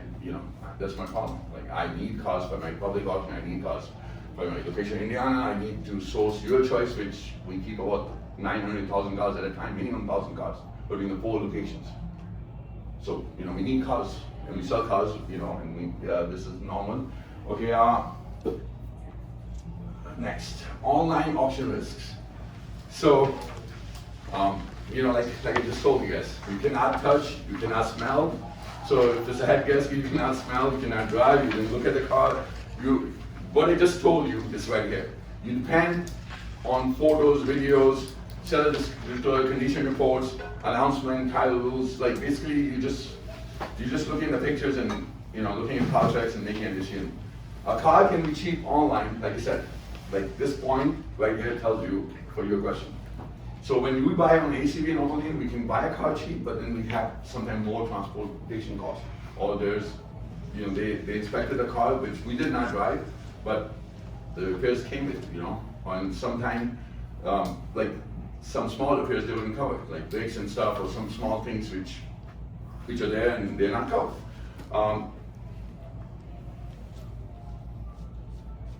Online options, they do save, you know, in a way, you know, it saves time. You don't have to drive to Manhattan. You know, if I'm bidding online, I don't have to drive there. You know, if I have something to do with the family, I'm at home bidding, and you know, buying from home. Condition reports, I did talk about it before. I'm going to repeat again. So just CR is something you just need to check the car. And then, you know, we talked about salvage, we talked about TMU, we talked about Zen. Okay, frame. Frame, structure damage, it's all same thing. So you're gonna have announcement frame, you can have announcement structure, you can have announcement structure damage. It's all same. It's just frame damages. You can have surface rust, a frame rust. So those are like, frame is not cut, but there's rust. So they announce some announcements announce that. CarMax, okay, so if CarMax have a live auction too, but that's online. They used to have physical auction, but now they do only online. CarMax allow you to upgrade within 7 days. So let's say once you get a dealer license, you only want to buy from CarMax, you can, you know, they will allow you to upgrade within 7 days. The auction 7 days don't end the 7 days. Just remember that you bought a car on Friday, it ends on Thursday, 5 o'clock. Just remember that's very, very important. You could, like, a normal person would think, I bought it Friday, I have till the next Friday, I'm gonna go to take this car to the auction and try to return it. Hey, get the hell out. You were supposed to do it before 5 o'clock yesterday. You're too late, bro. Or there was a time, I will text, you know, the arbitration area at 6 o'clock on Thursday and said, you're too late, bro. I'm sorry, I had to put in the system, you're too late. Even I buy so many cars, he can't help me. He just can't. They'll announce cars with engine noise. You know, sometimes you will have a car. You know, you can have check engine light. That's normal in auctions. Oil leaks, overheating, 4x4 system issue, hybrid battery issue. All these are normal. You know, it happens. Like that's why you gotta walk around the car, check the car. You gotta look at the tires. Sometimes the tires are bald, and the tires will cost you like $500-600. So you know, you don't want to get a car with a bald tires. You don't walk around and check the damn thing. You're buying it, you're investing your money. Basically, you're buying asset. You're buying asset to flip it. And you gotta make sure you give your assets some love and time and check. So before you actually do the bidding and buying at the live auction, you can check out the car back in the lot, right? Yes. Put them in the lane. So let's say the auction starts at 9 o'clock. You could go there at 7 o'clock. You have 2 hours window to go walk around the car. You can start it, but you cannot drive it. Yeah, you can start there. You can open it. In the lot either? No. So some auctions do not allow it. Manhattan do not allow it. Oh, it doesn't? No, they don't allow on auction day. They allow it a day before. You could go on Wednesday if you're going to Manhattan, Chicago, which is Thursday. You can go on Wednesday and spend a day over there and check cars and make your list. Wednesday from 8 to 5, anytime? 9 to 5. 9 to 5. 9 to 5 or 9 to 4. Normally they allow 9 to 4. If you want lower risk, go a day before. That's the best way to do it. Go the day before. Majibhai, somewhere in there it seems like you need to build a relationship with the mechanic as well. Yeah. So how did you do that initially when you were starting out? Yeah. So like I told you, I didn't have no mechanic experience. The person I knew was, you know, we had one gas station. The guy used to rent a mechanic shop, and then we told him get the hell out, and we made a retail store in there. You know, back in the days, everyone was making the mechanic shops into a C-store. So my boss was expert in that, and that's what we would do. So I become friends with this mechanic, and then when I bought my first bad cars, I told him I bought this. This is my first investment, and he said they are junk. So to me, I said, okay, give me some money so I can cash it. But you know, it was hard. It was very hard. Seriously, it was hard. So I only take Cadillac because I knew there was no transmission. Only thing I had to worry about the engine, and the small things I'll just give the money off to the customers. I'll just make a deal with the customer. And back in the days, there was no employed law. Everything was as is. Employed law came into place in 2018. So back before 2018, everything was as is in the state of Illinois. So after you sold the car, the customer drove off the lot. It's their car. But we try to help the customer. But we tell them, I'm helping you. By law, I sold your car as is, but I'll help you. You know, I'll help you maybe pay for some of the repair, whatever. But normally it will help if the engine occurrence goes out within within the first month or within 15 days. We can't help more than that because we're in business. So before 2018, it was as is. It was as is. What is it now? There's an employee law. What is that? You was not here at that time? No. Okay. Oh, that's fine. Okay, I'll repeat the employee law. Sorry. So state of Illinois has as is an employee law. So if a vehicle has under 150,000 miles, we as a used car dealer is selling with the employee law. 150,000 miles, within 150,000 miles. Okay, so if it's got 151, it becomes as is vehicle. So if you don't want to deal with employee law, just buy everything above 150,000 miles. That's how we have in our public auction. We don't have nothing under 150,000 miles. So we have everything as is. So if you buy something under 150, then when it comes to employee law, you said employee law? Employee. It's an employee law, employee warranty. So that means you have to resolve the issue with the customer. If there's any So basically they get 15 days, 500 miles from only major companies like motor, fans, timing changes, major stuff. You said Not 500, I'm sorry? 500 miles or 15 days? 15 days or 5, whatever comes first. Whatever comes. 15 days, 500 miles, whatever comes What first. kind of thing comes, like maybe engine failure or? Yeah, motor, trans, Drivetrain. yeah, major, like the brake, the auto sensor. Hybrid. Hybrid battery is not even covered in that stuff. So you have to read the law. It's very simple, but hybrid battery is not covered. All right, No, and it's, if it's it very comes, easy. The state define the whole thing. What is covered? It's just a 3-line thing. You can just Google right now. Illinois employee law, but and you probably buy insurance for that reason, like your business is insured to cover that or no? Like let's say if 2 or 3 customers come back. no, like- there's no insurance for that. No insurance. So how do you implement that law? It's just like when we do a paperwork, the customer has a bill of sale, which says, It's like a maps and guiding, they're not getting the problem. As soon as I take it out a lot, next day, it's not going into first, second gear, third gear. I bring it back. So what do you? how do you- okay, so the state, excuse me, guys, you guys, sorry. I just wanted to give me full attention, otherwise I'm just trying to help. Okay, I'm sorry, guys. Okay, yes. So your question was, so let's say the law is that the customer, Mr. Customer has to notify us within 15 days, less than 500 miles, and they have to pay us $100. When they come, they are making a claim towards their employee law. They give us $100, and then we check it. If it's one of those things, we have to fix it. We have to fix it and get. We have to fix it. If we cannot fix it, we have to give the money back. Oh. We have to resolve the problem. That's how it works. Yes, we have to resolve the problem. That's the state law. But it only covers major things. Do not cover tires. Do not cover ball jamming. Do not cover any other suspension things. Do not cover a lot of things. Regular wear and Drivetrain, tear. I think. Yeah, just major stuff. Regular wear and tear. Yeah. Regular. Like when you're at the auction, you're gonna have a sticker. We'll have a lane number, one number. Many auctions on the sticker have a seller. Okay, seller is the most important thing. Most important thing, guys. Most important thing. Who is the seller? Who I'm buying from? That's the most important thing. I can't stress enough in the whole class. The whole thing is about the seller. Who is the seller? Who I'm buying from?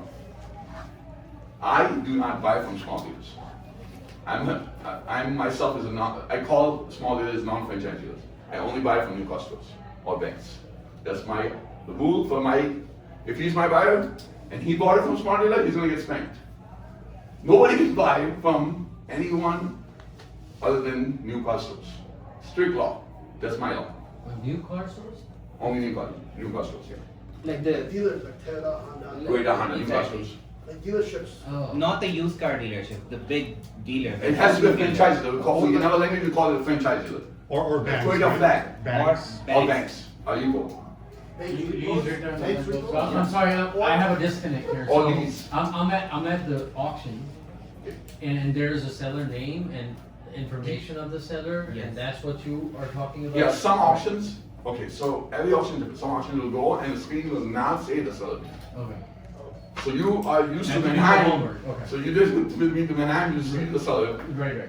But those small auctions, they don't have a seller on the screen. So now you have to go to the damn car, look at the sticker, and see who the seller is. 90% of the time there is a sticker with a seller name. Because you gotta know who you are buying from. So that's this rule helped me a lot. The small lot owners and bigger dealerships. Us, like, you know, like, so we sell 30 cars in the office, so you can't call us a small lot, but, you know, we only gonna bring over problems. We're not gonna bring over trade-ins, you know. If it's a good trade-in, I'll sell it myself. Why I'm gonna take it back to auction? But these are the cars we don't wanna sell, so that's why we take it back to auction. And then mechanic, other dealers who have small mechanic shops or something, they love to buy. Like, I have a few guys who came to me and said, can we buy directly from you? You know, because they love it and they was happy. And my buyers came to me and said, see, Margie, they're so happy buying our cars. And these are all the cars which we don't want to touch. But they are happy about it. You know, they're getting good deals. We don't want to fix them. We don't want to deal with them. And we took a trade-in. It just needs a lot of work and we don't want to deal with it. And we don't want to retail it. We don't want to take it to our own public auction because we, you know, at a public auction, we have a rating of 4.5. There's no public auction with a rating of 4.5. So we don't cut throats, you know, we try to help our customers. You know, most of our customers come from Wisconsin, you know, they are poor people, like, you know, people who don't have much money, $3,000, $4,000, $5,000. We don't want to kill anyone, we just want people to live. So if they bought a car and they go on the road and something is bad, we tell them bring it back, we change the car, get the money back. We help them, we just don't even care about it at our auction. Like, most of the cars are over 150,000 miles, but we always help our customers. And then we have a lot of return base, just that's because of our auction, of the public auction. But that's something we do. But if they come back after 7 days, we're not gonna do anything. It's more than 7 days, it's a public auction. We normally have it every 2 days. If they do it, if they made it home, they're good. For public auction, but they want a car for $3,000, you have to assume that. Okay, one question I would like to ask. I mean, they know what they're paying. You said when you have some bad deals and you have, like, your option B is to sell to, like, mechanics who would like to buy the cars. So at that time, you're transferring their title as well, or how is it working? Or mechanics are getting the deals from you, buying your cars, fixing it, and then you flipping it, or how is that? So when I first did the deal, the mechanic who bought it from me, he fixed it. When he sold it, he had to bring his customers to me. Okay. I did the paperwork for him, but I charged him some money to do the paperwork at that time. So I made money at the time. It's called, we call it documentation fees. Yeah, we call it documentation fees. So we basically just charge him the doc fees and do the paperwork, and that's something I used to do back in the days when I was a small dealer. So how to buy the right vehicle, you know, how to buy the car right. So you have to know how much you can sell it. That's the most important thing. You have to know how much you can sell this car. That's number one important thing. You cannot just assume you're looking at Carfax retail. Just Sorry, you mentioned MMR. So is that how you're going to price the car? MMR is not a retail value. I'm talking about retail right now. MMR is worth at the auction. It's auction value, not a retail value. So there's two different things. That would be KBB then? Like people, like how are they going to know the price? Like, so when you are going to the auction, you know, and you want to know how much you should bid, you should look at MMR. MMR. Yeah, you should look at MMR, or you could get an app called Autoneek. Autoneek gives you black book. Autoneek? Yeah, Autoneek, AUTONIQ. Autoneek, and it costs like $100, $120. They give you black book in there. Black book gives you different values like rough, you know, depending on the car, and then it has something called marquee data. Marquee data is like, it will tell you if you're looking at a certain car. Okay, so the best thing about Autoleak, which I love, is an app, and it basically have the data of all the auctions. So let's say if I'm in Manhattan, Chicago, and I open my app from it, and I click Manhattan, Chicago, it has all the cars in there. I just put the lane run number and brings me up. Like that car comes up on my Autoleak. I have Carfax and AutoCheck integrated into my app. So I'm looking at Carfax, AutoCheck right there. I have something called market data. Market data is something close to MMR. It tells me that similar cars, how much other people have paid. Then you will bid, okay. So that gives me an idea. So let's say I'm buying a car, I'm in a lane, and I did not, you know, I'm doing the homework right by understand. So first thing I'll do is, you know, I have a car in front of me, I'll open the Carfax right there, look at the retail, look quick, then bring it down, look at last 6 months, what happened in the last 6 months, that's very important for me. What happened in the last 6 months? Because what happened in the last 6 months will tell me if it's about to die. So the last 6 months ago, like, so I looked at the Carfax, last 6 months. Now the next thing I look is market data. How much other people have paid with that month? So my app will color, will like highlight that with those mile cars, like how much other people are paying. You're talking about at the auctions, right? Yeah, the auction. So I'm using the Outling app.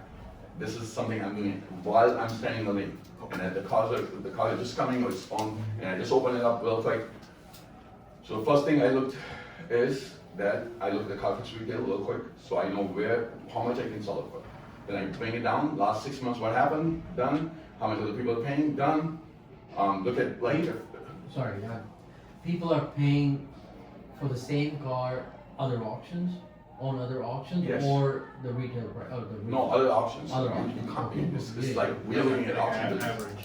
Yeah, how much other people are paying. Like, it will give you real data. It will tell you this date, there was a car, the dead miles got sold for this much. And the miles will be highlighted. So I'll show you guys a little demo when we get to that. It is automatic also everything. Yeah, I already will show. I'll show you guys right Like now. an average, basically. Even Mannheim does this. Mannheim has a view of. Our link is much better, but I'll give you guys a view. Okay, retail value is very important. No wholesale value. Wholesale value, we just talked about it. How much other people are paying? That's wholesale. Like you want to know how much other people are paying for that miles. If you have checked the car, you gotta get an idea how much it'll cost me to change the tires and this and that. If you have checked the motor fans, you always want to keep like $500 to $700 like to repair. If you're a good dealer, if you sell nicer cars, gooder cars, and you could be buying cars which you don't want to do any work, and you could just want to buy it and sell it. And we have a dealership for that. It's called Wild Bills. We have Indiana. We sell cars under 6,000. We specialize in that. We don't do any work on those cars. We just make sure the motor trans is good. We put them there, and then people come, they check it, they bring their mechanic, whatever they want to do. If they like it, they buy it. Indiana's as is, and people are happy. We are happy. Good business. We don't do much mechanic work.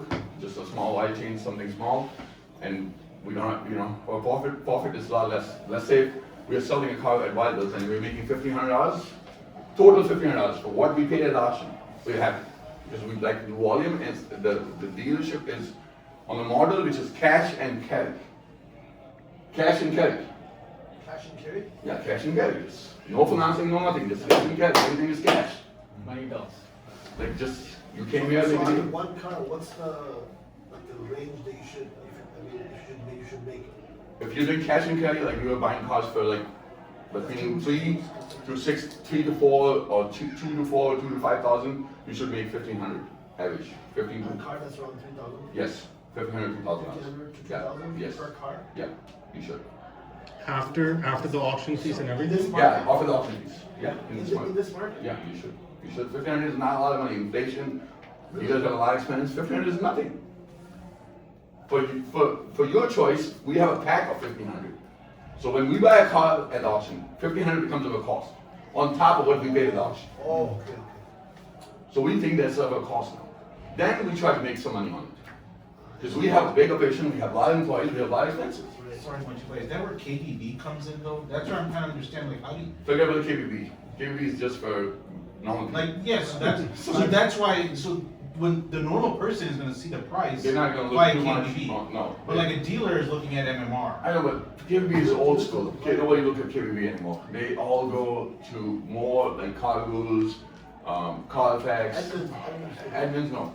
All this is old school. Car gurus, you said? Cargos is number one online sales platform. Cargos. What about cars.com? Cargos is number 2 or 3. Cargos is number 1. Yeah. Carvana? No, Carvana is itself. Cargos is a website. You can keep 15 cars on your lot and pay them $500 for keeping the 15 cars in your lot. They give you a package of 15 cars for $500, and they advertise your cars. That's called Cargos. I pay them $58,000 a month. I pay them $58,000 a month. That's how much I pay them in single month. Cargos. Mujibai, as a wholesaler, you couldn't do that, right? So this No, is for wholesaler, retail. Yeah, wholesaler, you can't retail cars. Yeah. This is retail. Like you will tell the guy who's selling a car for you to help you out and say, make sure you sign up with Cargos. The Cargos is number 1. They capture most of, they take about 30 to 40% of sales. Then you have cars.com, then you have Auto Trader, then you have TrueCar. Auto Trader and KBB is owned by the same company. Auto Trader is KBB, same thing. Auto Trader is owned by KBB. And then you can do a little bit of Facebook. So basically, if you are someone who keeps in mind that $1,000, $1,500 is enough for me, you could just sell the car marketplace on Facebook and don't advertise, don't spend any money on advertising. You know, what I meant to ask is that a random general, like a median number, you could make 10,000. I don't care personally. You can make 100,000. You said some vintage car, you can even make like 30,000 if you get lucky. That's fine. But I'm just saying, for a normal business flow, what's the the golden spot, golden number? That if you're making that much, that means your business is good. Meaning you're going. It depends. It Right, depends what kind of on your business. expenses. It depends what kind of right business. after expenses. So after the purchase of the car, whether it's a 3,000 or a 10,000 car, after the expense of the car, and then your overhead charges. It varies. It varies on the operation. I was told that if you're making 500, be happy. You're lucky. This is what I heard like 10 years ago. So you're saying 1,500, so I'm surprised. 500 is nothing. I know. We can't do a pin with 500. Is there perhaps a percentage range? Percentage of profit? There's a lot of expenses. There's a lot of expenses. People talk. A dealership cannot run with 500. Yeah, I Cannot do that. know. Especially when I was told from a dealership that I used, like a dealer that I used to be friends with, he used to tell me that he used to look for 10 to 15%, and he was on like slightly higher end cars, things between 40 to like 90,000. But he would be looking for 10 to 15%. Is that sound Okay, reasonable? so if you're paying 40, 50, a little bit, okay guys, so there's different kind of businesses. You could be a luxury car dealer who's selling above $30,000 cars, or $70,000 car, but when you're selling a $70,000 car, you're gonna be, on one ticket, you're gonna be trying to make $10,000 to $15,000. That's what you wanna make. How do you wanna make $10,000 to $15,000? You might be making $5,000 in the front end, $5,000 in the back end, $6,000 in the back end, so that becomes $11,000. Plus, you might get a trade-in, so you made more money. So, those guys, that's their model. I have friends who do that, but that's not the model I do. My model was, when for many years, it was just cash and carry. Your choice was just cash and carry. Like, we don't do financing, we don't do nothing, just customers come in, 80% cash, 20% financing, a little bit financing. Now, we're different. Our 4 locations, we have a lot nicer cars. Our cars vary from 8 to 25, 30,000. So, we do back end, we do 50 to 60% back end because, we are selling expensive cars. Those are like warranties, aftermarket warranties? Yeah, that's called service contract. So you, Mr. Customer, would you want to protect your asset? You are buying second most expensive item of your lifetime. You have bought a house before, right? How much you paid for your house? $300,000. $300,000. Now you're buying a $25,000 car. Would you want to protect it? Okay, it's only going to cost you $3 a day. Would you mind paying $3 a day? That's how. That's as simple as that. That's a small sales pitch. And they'll say, yeah, just give me $3, it's not a big deal. Let me just give me peace of mind, and we want to protect them too. As they are a customer, we want to protect them. We don't want them to call us after one and say the engine went bad and now they have a soft story and we can't help them. We want to help our customers. But like I said, we try ourselves. Okay, we make money, that's one thing, but we want to, if they're financing the car, we tell them, listen, you're buying an asset, but you're not even paying for it. The bank is paying for it. You gotta protect the asset. So yes, if you are buying anything like over $10,000, $15,000, $20,000, you gotta protect your asset. You gotta buy something called GAP. Granted Asset Protection. The bank needs it. GAP. Needs a vehicle service contract. Vehicle service contract is something if engine goes out, transcat goes out for so many miles, so much term. So those are the 2 biggest items we sell. A vehicle service contract and GAP. GAP, bank requires it. A lot of banks kind of require it. They really don't. When we say the bank requires it, like they're not going to give us enough money. They'll protect asset numbers. Why GAP is needed? GAP is needed. Let's say somebody bought a car and they have accident in 6 months, and then the insurance is they have a loan for $24,000. The insurance is only paying $18,000. So now there's $6,000 ban. Who's going to pay for that? So you're going to pay for it if you don't have a GAP. If you have a GAP will cover it. So it's like insurance, basically. Yeah, it's insurance. It's like the same thing like PMI for real estate. You know, you have, Yeah, if it's yeah. under 20%, you gotta get PMI. Yeah. So that. Very good. Collateral, You gave a very good example there. I like that. Okay, so let's go back to the topic. So, check the history report really good. If you are someone small, like who started out, you really want to know title status, like you want to know, like, if the title's there, then you can sell the car. If you don't have a title, you don't want to sell the car, you don't want to take that risk. Do not do emotional buying, which I do sometimes. I don't like the car, I just want to bid and make him feel like shit. Either I buy it or he buys it. But that's the thing I do. But sometimes I win, but I make him, at the price where he's not going to make no money. But 80% of the time, I'm a winner. And if somebody messes with my brain, I leave them, but they're not going to make nothing. This is my rule. So if they come mess with me, that's something they're going to learn their lesson. Set a maximum bid, so that's a good thing to do. Know whether banks will finance the vehicle. So, some banks, once you open up your dealership, some banks will love certain kind of cars. So if you are dealing with, there's different kind of banks. There's a bank called Credit Acceptance, which loves Chevy Impalas, they love American cars. Then if you have Capital One is now going to used cars a lot, like normal small dealers. And they love, they love imports. They give a lot really nice money on Honda and Toyotas.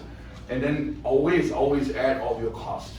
Like you gotta add your transportation costs, your detail, your auction fees, everything. We call it a pack. So we think that, when we buy a car, just to get it to the lot, it's gonna cost, just those small things will cost us $1,500. To get it to the lot, detail it, make it lot ready. $1,500, that's our normal cost, because we are checking brakes, we're changing tires, we're doing the fluids, but that's what we're doing at your choice. So if we're taking cars to Wilders, we're not doing anything other than making sure the motor trends are good, and the rest is to the customer, but we are not making that kind of money. Our profitability is only $1,500 to $2,000. That's why you said 50. Yeah, so $1,500 is normal. If you're gonna fix it up, and it's still, if you're gonna fix it up, then obviously, yes. You could buy Toyota, Hondas, Lexus, which we love as Desi people, but they cost a lot more money. So, you just, like I told you guys, do your research. You could buy SUVs, you could buy minivans. There was a time I used to love SUVs. I used to buy only, mostly like when I buy a SUV, I make sure it's a all-wheel drive, four-wheel drive, or third row seat. Because you remember, we live in Chicago. You don't want an SUV with not having all-wheel drive. It's going to sit for a while. Most consumers will look for something with all-wheel drive. And if they're buying an SUV and it's large enough, they want a third row seat. Those are the two big important things. We did great during the COVID time with cargo vans and box trucks and all that, but we slowed down that. A lot of people do that. Right now with the gas prices, Honda CRVs, great affairs. Honda CRV, like I told you, it's been a jackpot for us. So it's selling great. High risk beginner. So you can be high risk where you say, oh, I gotta go buy an luxury car. Now I'm gonna buy Audis and I'm gonna buy this, I'm gonna buy that, and then you burn all your money and you have no money. Yes, sir. Just one quick thing. Is there any certain mileage you are looking for that you want to buy? So banks they love under 120. If you have a retail lot and you're gonna be selling back end and everything, you wanna buy cars under 120,000 miles. You will make a better back end and it'll be a good deal for you. Back end, what do you mean by back end? Okay. What do you mean by back end? The service contract and gap, that's a back end. Service contract and a gap is a back end. Okay, so I was understanding slowly now. So I bought a car at auction for $6,000. Let's take an example of $10,000. And I put it online for $12,000. You came and you said, Maji, I'm going to give you $11,000 out the door. And whatever we talked, but then we tried to finance you a deal, and then we sold you the car for $11,000 plus fees, but then we sold you the gap and the service contract. So we only made $1,000 in the front because we bought the car for $10,000. Now we sold you for $11,000. We only made $1,000 in the front, but then we sold the service contract and gap, and we made $2,000. So total we made $3,000. So that's the money. Back end is the money you make from service contract and gap, and there's a lot of money in it. Do you typically make more on the back end versus the front end? No. You're always gonna, you do 50% ratio, 50% of back end, Like, you're not gonna be able to sell to every customer, because you're gonna have cash customers, you're gonna have customers who made their mind, you could lie on the floor and tell them, please buy it, they wouldn't buy it. And this is for retail only, right? This is an option for This is only retail, yeah. Only retail, not wholesale. So a service contract is like service warranty. Yeah, And the gap is? gap is like. as- The gap For insurance. the gap insurance, like it explained to you when you buy a car and they get totaled or they get an accident. You know, insurance is paying you so much, so who pays the difference is the gap. Like you just gave me a number of So PMI. basically, it's the difference, the insurance company pays me or you? So the insurance What's the- company what's- will pay the bank, not you. Oh. The bank, because there was a difference. And then I have to pay the bank, whatever is left over. No, you're not paying nothing. Let's say you got, If you have gap, you won't. Gap. you won't pay nothing, Gap. because the insurance will pay, Okay. so your normal insurance will pay, and then whatever's left to the bank, Gap. the gap will pay. Achha, so this is when you don't completely buy it outright, this is when you're financing. Yeah, Yes. you're Gap, financing. gap is needed when I'm financing it. When It's I'm- not needed on a cash deal, no. Cash, And service contract is completely different. yeah, service contract is service contract. You're buying, service contract is simple as a warranty. You're buying engine transfer. Service warranty is. Extended warranty, right? Yes, that's Like extended bumper to warranty. bumper, you have your drivetrain warranty. It's Yeah, kinda like bumper to drivetrain. bumper normally only goes on new cars. Like you just, it's mostly like 3-star, 4-star. When you say 3-star, it covers more, 4-star covers a little less. You can have just a powertrain, you know, it's just a lot of different companies, a lot of different things. So basically, stay away from luxury cars when you start. Stay away, because if you buy BMW, if you buy Audi, if you buy, all those cars, you're not gonna make money. You think you're gonna make money, but you're not gonna make shit. So don't buy it. Just buy normal cars and live your life. And then when you get to that point that you can afford to buy those cars and you have a good mechanic who can fix those cars, then Unless you have a customer who's requesting, hey man, can you please find me a good VW? I know, but you got, if you In are a that customer. situation, I So don't- when you say normal Those are- cars which you buy, that's your Toyota, Honda, what others would you include? American cars, we American we do cars? good with American cars, like, all the Chevys, we do good, we do a lot What of about Fords. like Nissans and? We don't like Nissans. Nissans have a lot of problems, especially with the CV trans. And Nissan has lost their like customer, like in the customer eye, Nissan is not a great car. It's a Japanese car, but it's not. Nissan is not as Toyota, Honda is the two things which are great, Toyota and Honda. But they are crazy at auction, so you could start with American car and try to flip it and know about selling it. When you're looking at a history report real quick, you want to look at the miles.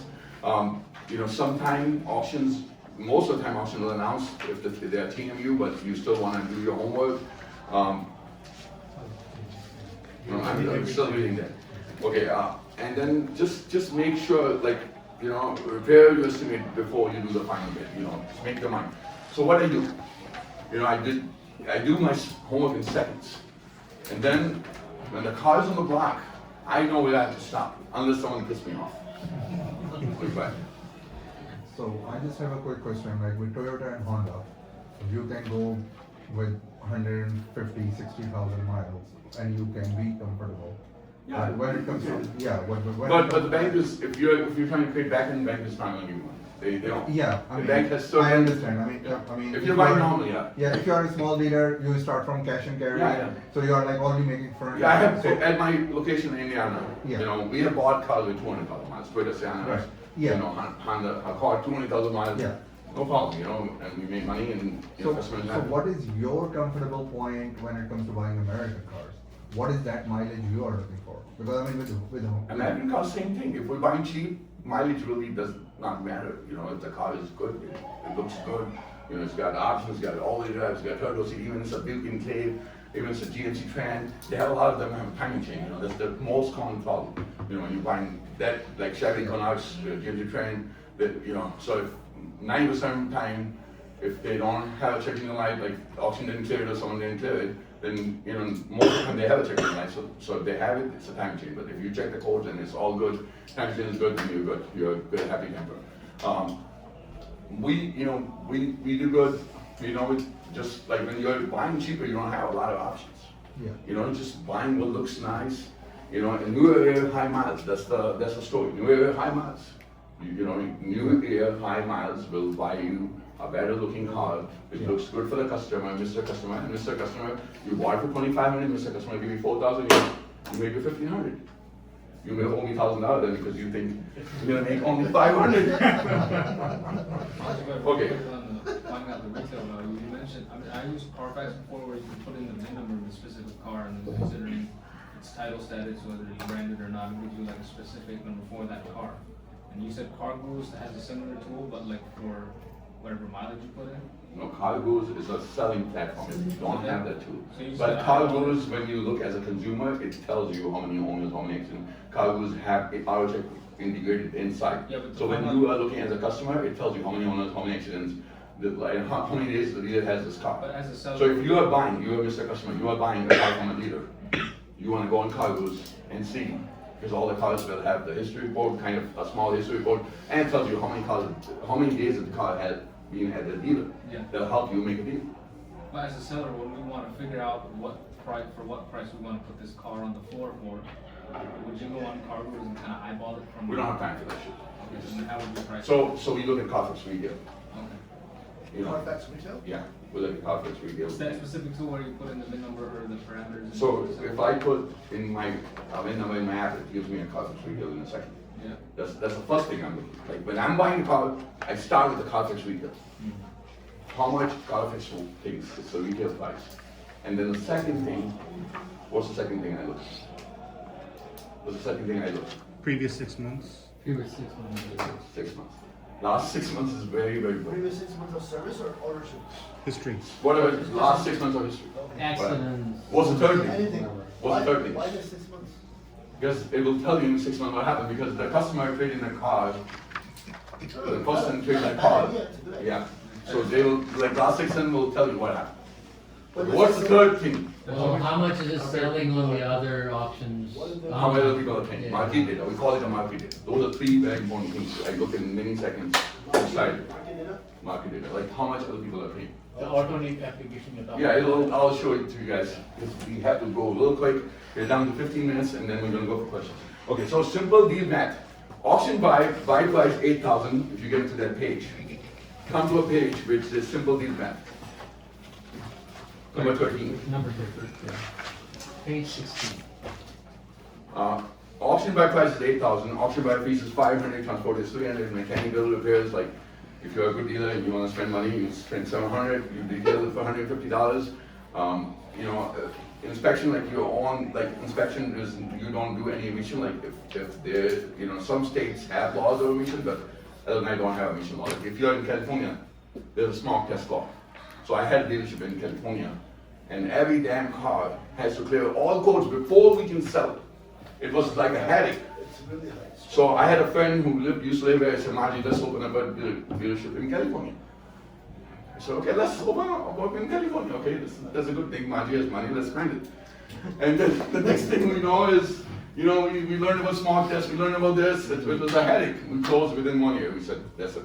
Lost $120,000. And he said, I'm picking up all my damn cars, and we bail out of these and call it. They have a special regulatory board for the California because the emissions, the smog. No, they have a smog test, so every car has to go to smog test. But I just, okay, so advertising, marketplace, floor plan, okay, floor plan. So I'm gonna get to in detail in a second. Total cost is 10,000, expected sale price 12,500, so 2,500. So a car which costs you 10,000, you really wanna price it for 12,500. That's normal. Like, you know, you're not a crazy dealer, you're not doing anything crazy, you're normal. You wanna, you know, if you have an investment of 10,000, you wanna price it for 12,500. That's normal industry ratio. It's nothing. But then you have Very good, very quick question, sorry. So your deal that is basically what you gonna buy, that's, you've left that empty because of cost? Yeah. Okay, titles, paperwork, compliance. So the most important thing, you become a dealer now. You're a Mr. Dealer. You sold the car, and I'm a customer, and I called, and I'm complaining. I'm gonna sue you. You did this to me, and this and that. And then, what's the first thing you do? What's the first thing you do? Turn off your phone. Talk to your first- attorney, I don't know. if No, I- remind them about the That's law, why- right? that's So What's the first thing you do? remind them about the law. So whether it's the employee. No. Okay, what's the first thing you do? Try I to work do. it out, try to work it out. Try to- Okay, if I'm, Just calm Listen. down, we'll try to help you. Listen. No. Don't escalate, Listen. let- What's the listen. first thing we do after we hear the complaint? You already hear the complaint, so that's part of hearing the complaint. Don't Calm lie. down, that you're gonna hear it. What we do, first thing we do, Offer them credit? No. No. Don't panic. who's gonna give me the right answer? There's one person who's smart enough to give me a right answer. Bring the car in. Huh? Bring the car back in and we'll No, see. no. Anyone? Think outside the box. Normal. What you will do? You buy a used car. No. You check the damn paperwork. You make sure you have done all your shit right. You have no mistakes in your paperwork because we do mistakes, we're humans. We did something wrong in our paperwork. You wanna go through and make sure that all your paperwork, your buyer's guide was signed, your bill of sale was correctly done. We had mistakes where the car was implied on, of employees it as is. They're crazy enough to do a wrong paperwork. You're just giving a customer a bailout. So you wanna make sure that your paperwork, each and every document is signed, what you set up for your dealership, a packet, like we call it a packet, what the customer has to sign when they buy a car from us. So we make sure that every document they sign is there, and we have everything we need to protect ourselves. They read it and they confirm and decide. Yeah, so your It's paperwork like a is, contract. No, Yeah. but you said under 150,000, right? It's employed. doesn't matter, like customer will give you a hard time, you still wanna check your paperwork. You still wanna make sure that your paperwork is done right. I mean, regardless, right? It's Regardless. law, right? Employee law is one thing, but you wanna, if you hear a complaint, even after 1 year, you still wanna check your paperwork. The first thing after we hear the customer out, hear their complaint, calm them down, we check the paperwork. I mean, there is a good point of it. Like if you don't turn off your phone and you will do the customer service. So I went to the dealership with who I am partner with. That guy was like, "This family is all yours. Like this family only buy the car from you. This is like in 1 year, their daughter, mother, or they just keep coming." So Yeah, so Yeah. you want that, Yeah. you don't want that family business, you want that, but all the segments, like your documentation, your automated statement, your all your document, your title work was done timely, you don't wanna piss off a customer and his paperwork is not done in time. Sometimes, you bought a car and you sold it, because we could sell a car without the title, but by law, we should not do that. And then once we sold it, now we didn't get the title from the auction, and we sold the car, and customers complaining, "Where's my title?" If it's out of state customer, they need the damn title right away. If it's out of state customer, they wired us money, now they need their title. And if we don't have a title, that's a problem. Why would you sell a car without title?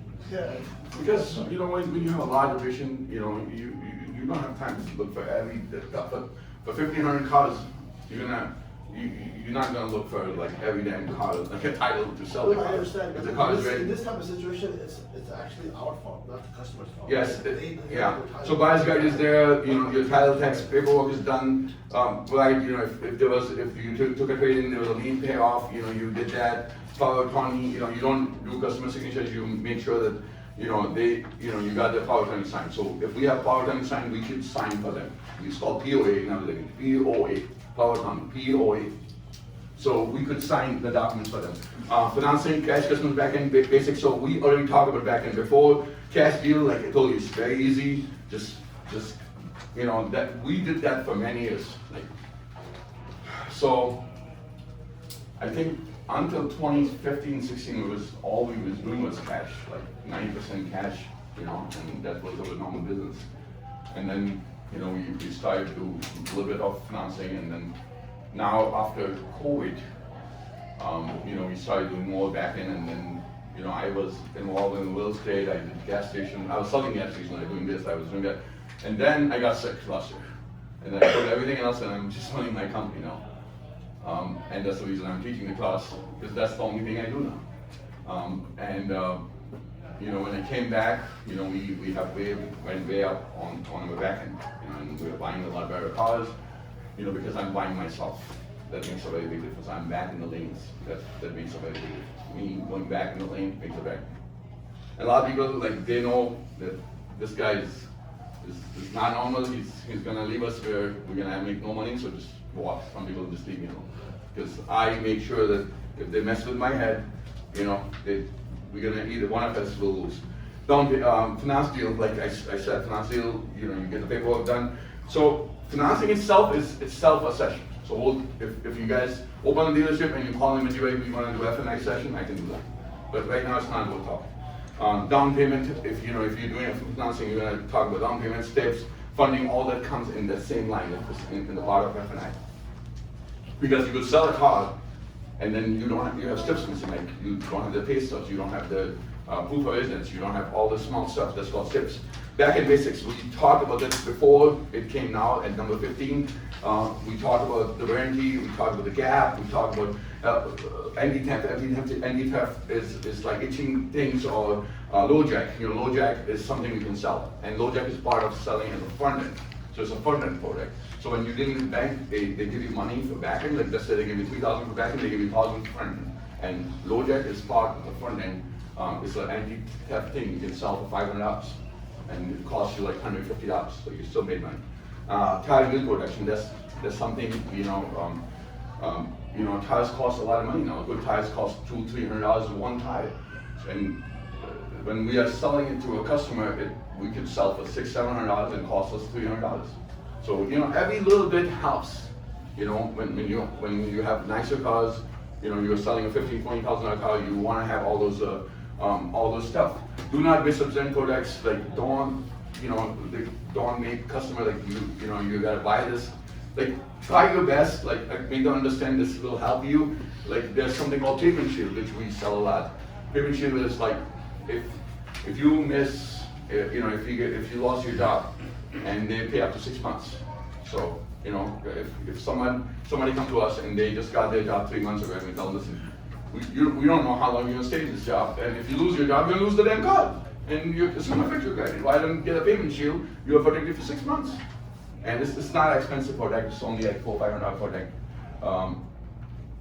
And then when you deal with financing, you'll have deals. You'll end up losing money where they will never get funded to the bank, and then you just got lost money because you or your person who you hired for financing, or you was not good enough to understand how the financing works. And you did not have the right steps, bank never paid you, you let the car go, now the customer is now bringing back and you couldn't find the car, you couldn't repo the car. So you lost all your money. You only got a down payment. So financing itself, back end is lovely, but this side is the bad side. Advertising leads, like we talked about, Cargos is the best. Take the best pictures, price the cars on the market, that's why we use Carfax. Respond to leads quickly. If you end up getting leads, you want to respond within 5-10 minutes. The faster you respond, the best output you get. Because when a customer is looking on a car, they might be looking at 2-3 dealers, and whoever gets to them first wins the customer. So first, when the lead came in, first 5 minutes are important. So we have BDC team, we train, they're overseas, they work and they do a great job, but you could hire your own BDC person overseas and make them work. Shed some more light into it. So BDC is a person, BDC is Business Development Center. So they are developing your business. No. BDC is the people who make calls for you, make your appointments. So Business Development Center, they develop the business for you. So they get the leads, they make the calls, and get the customers in. They make the appointment. Basically, their job is to make the appointment. When the appointment is made, then the salesperson take up. So BDC job is to make the appointment. So they just tell them whatever they see online, like one is good, it's clean, we already have inspection done. Whatever notes we give them, if we give them a back end, it has note that the tires will change, brakes was done. Or BDC will tell the customer and make Mr. Customer get a pint. Vijay, are the leads coming from your online website, or are there other sources? They come from everywhere. They come from Cargos, they come from Carfax, they come from our credit, they come from our own website. We do a lot of Google. So primarily online, different channels. So if you search right now, use Car Chicago, you'll see users. We advertise crazy. So it all depends on how much what kind of marketing you do. Yeah, so we spend $110,000 on marketing a month. $110,000 a month for your choice only. So you Google, we spend money, that's how we make money. Yeah. Okay, listen, one thing most important from this class. You gotta spend money to make money. If you don't have that guts to spend money, you're never gonna make money. But you gotta spend it right. Don't do harm to yourself, spend the money right way and see value in it, and then spend more. But it will help you. Follow up the leads, follow up with the text, email, and get reviews. Reviews are very, very important. So what I did in the last 7 months, our rating from 4.2 to 4.5. We went almost 4.2 from Google to 4.5, 4.6. So just me participating with my team, telling them if the customer is happy, get a review. We have a scan code, make them scan a code. Ratings really help. If you own a business, 4.5 is the way to go. Anything less than 4.5, nobody's going to come. So you want to make sure your business has a good rating. Do not let all leads die. So back in the days, I used to have a notebook. And every lead I get, I write down customer name, the date, and I call it, it's alive until it's dead. If the customer said, don't call me Maji, I'm not interested, don't call me, it's dead for me.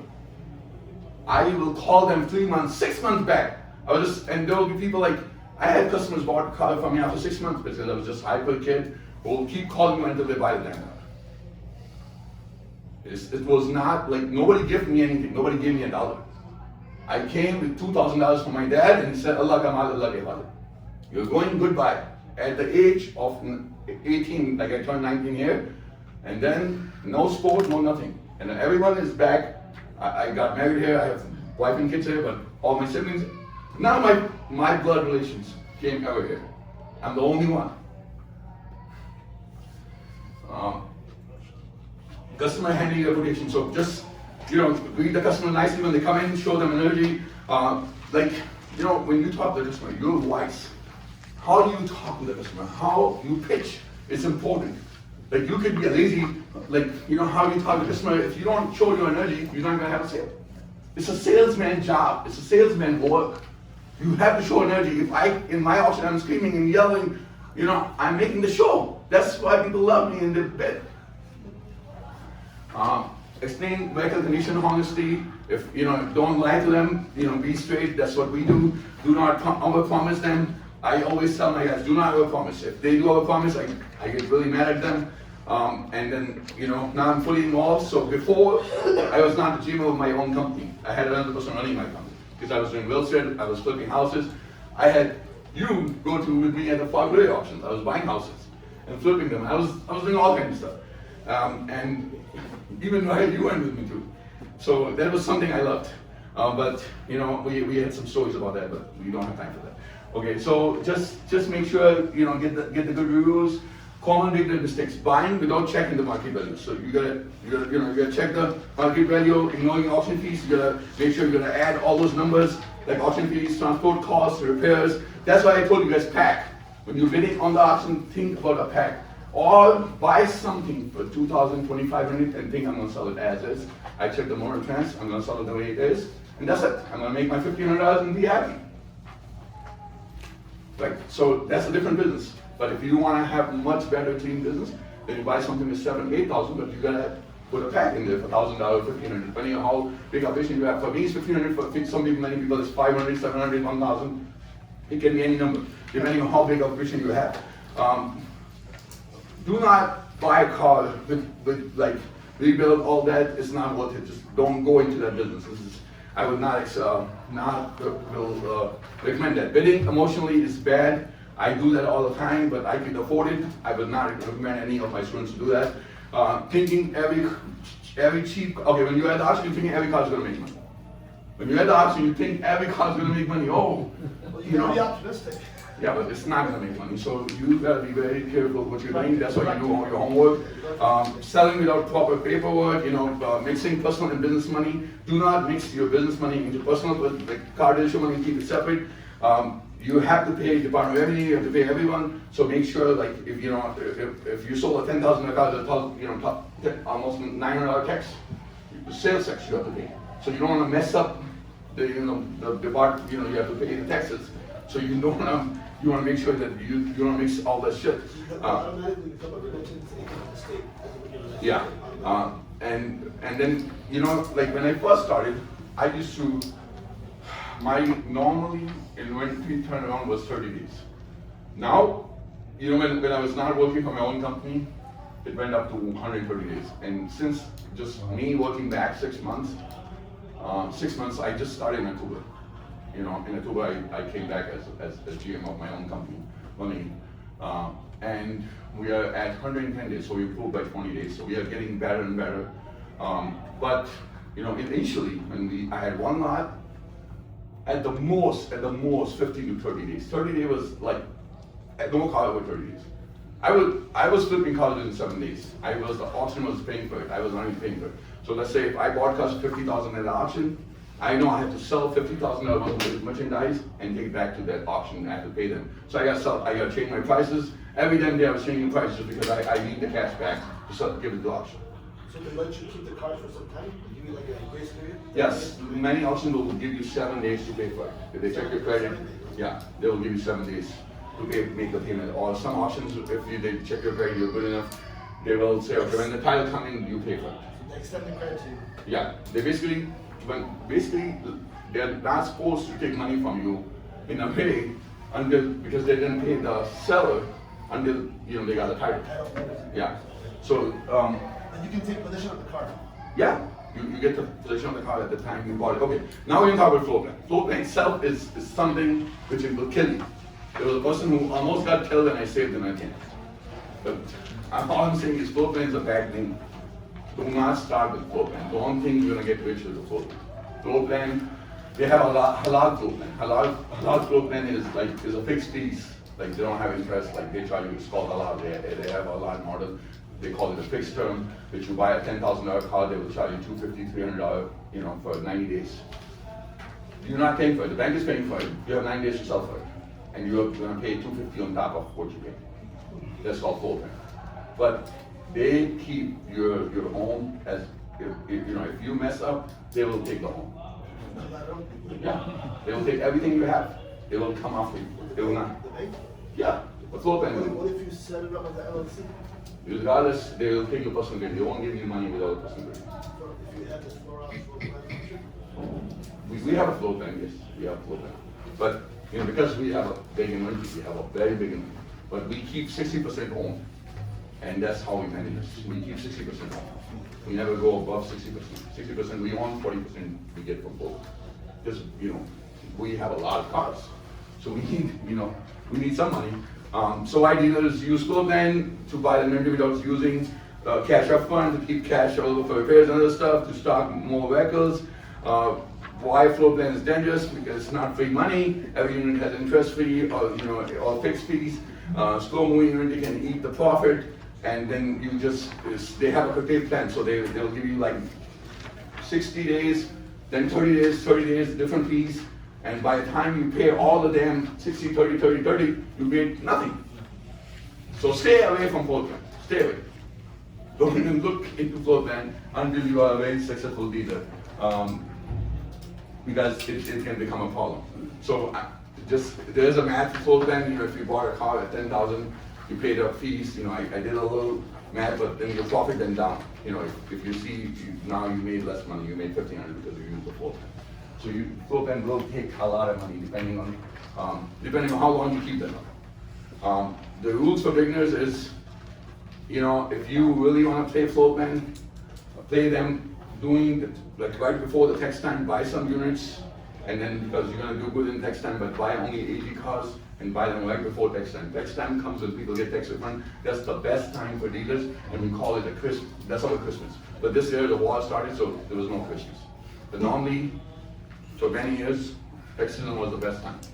And that's how, you know, I made my money. Was first tax season, I sold all my cars. I had 30, 60, 90 day action plan. From today when you leave, you make a plan for yourself. That's what I will do in 30 days. I'll attend public auctions. I'll just go attend auctions. I'll study 50 to 100 vehicles. I will learn about title terms. I'll look at the prices. And then, you know, talk to my insurance, accounting professionals. Then in 60 days, I'll choose my business path. I want to go wholesale, retail, look for a location like a warehouse or small dealership. That's what I recommend. Check with the zoning for that area where I want to play around, get some money ready. I would recommend, if you have, because in the dealership, the most expensive item is the cars.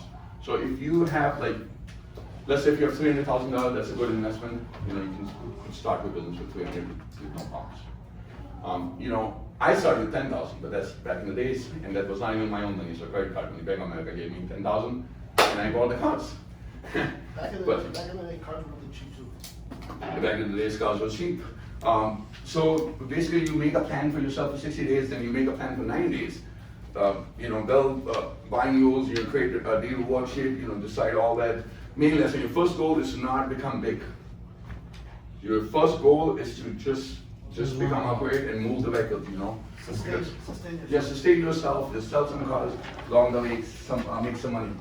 What is my goal in the so personal worksheet for yourself? You can just answer this 7 questions for yourself. Final takeaways: the used car business has a pretty good, but it's not easy money. It's not easy money. It's a lot of stress. But if I do not sleep, I work all the time.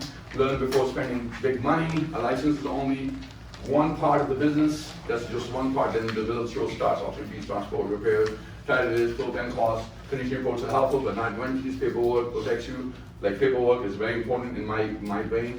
Replication matters. Reviews matters. Cash flow. Like you watch your cash flow. You make money when you buy the car, not when you sell it. Like you said, it's in my notes. Before chase profit, learn how to avoid loss. Good question to ask now. Which license, that's for yourself, which license part fits my goal? There's some general questions just made up for you guys. And that's basically, thanks for attending. Let's learn the right way. Okay, I have a question. If you're done. Okay. If you're done. So, what do I have? You kick us out. What time it goes? Yeah, well, it goes, yeah. There it goes. Okay. What do you have to lose?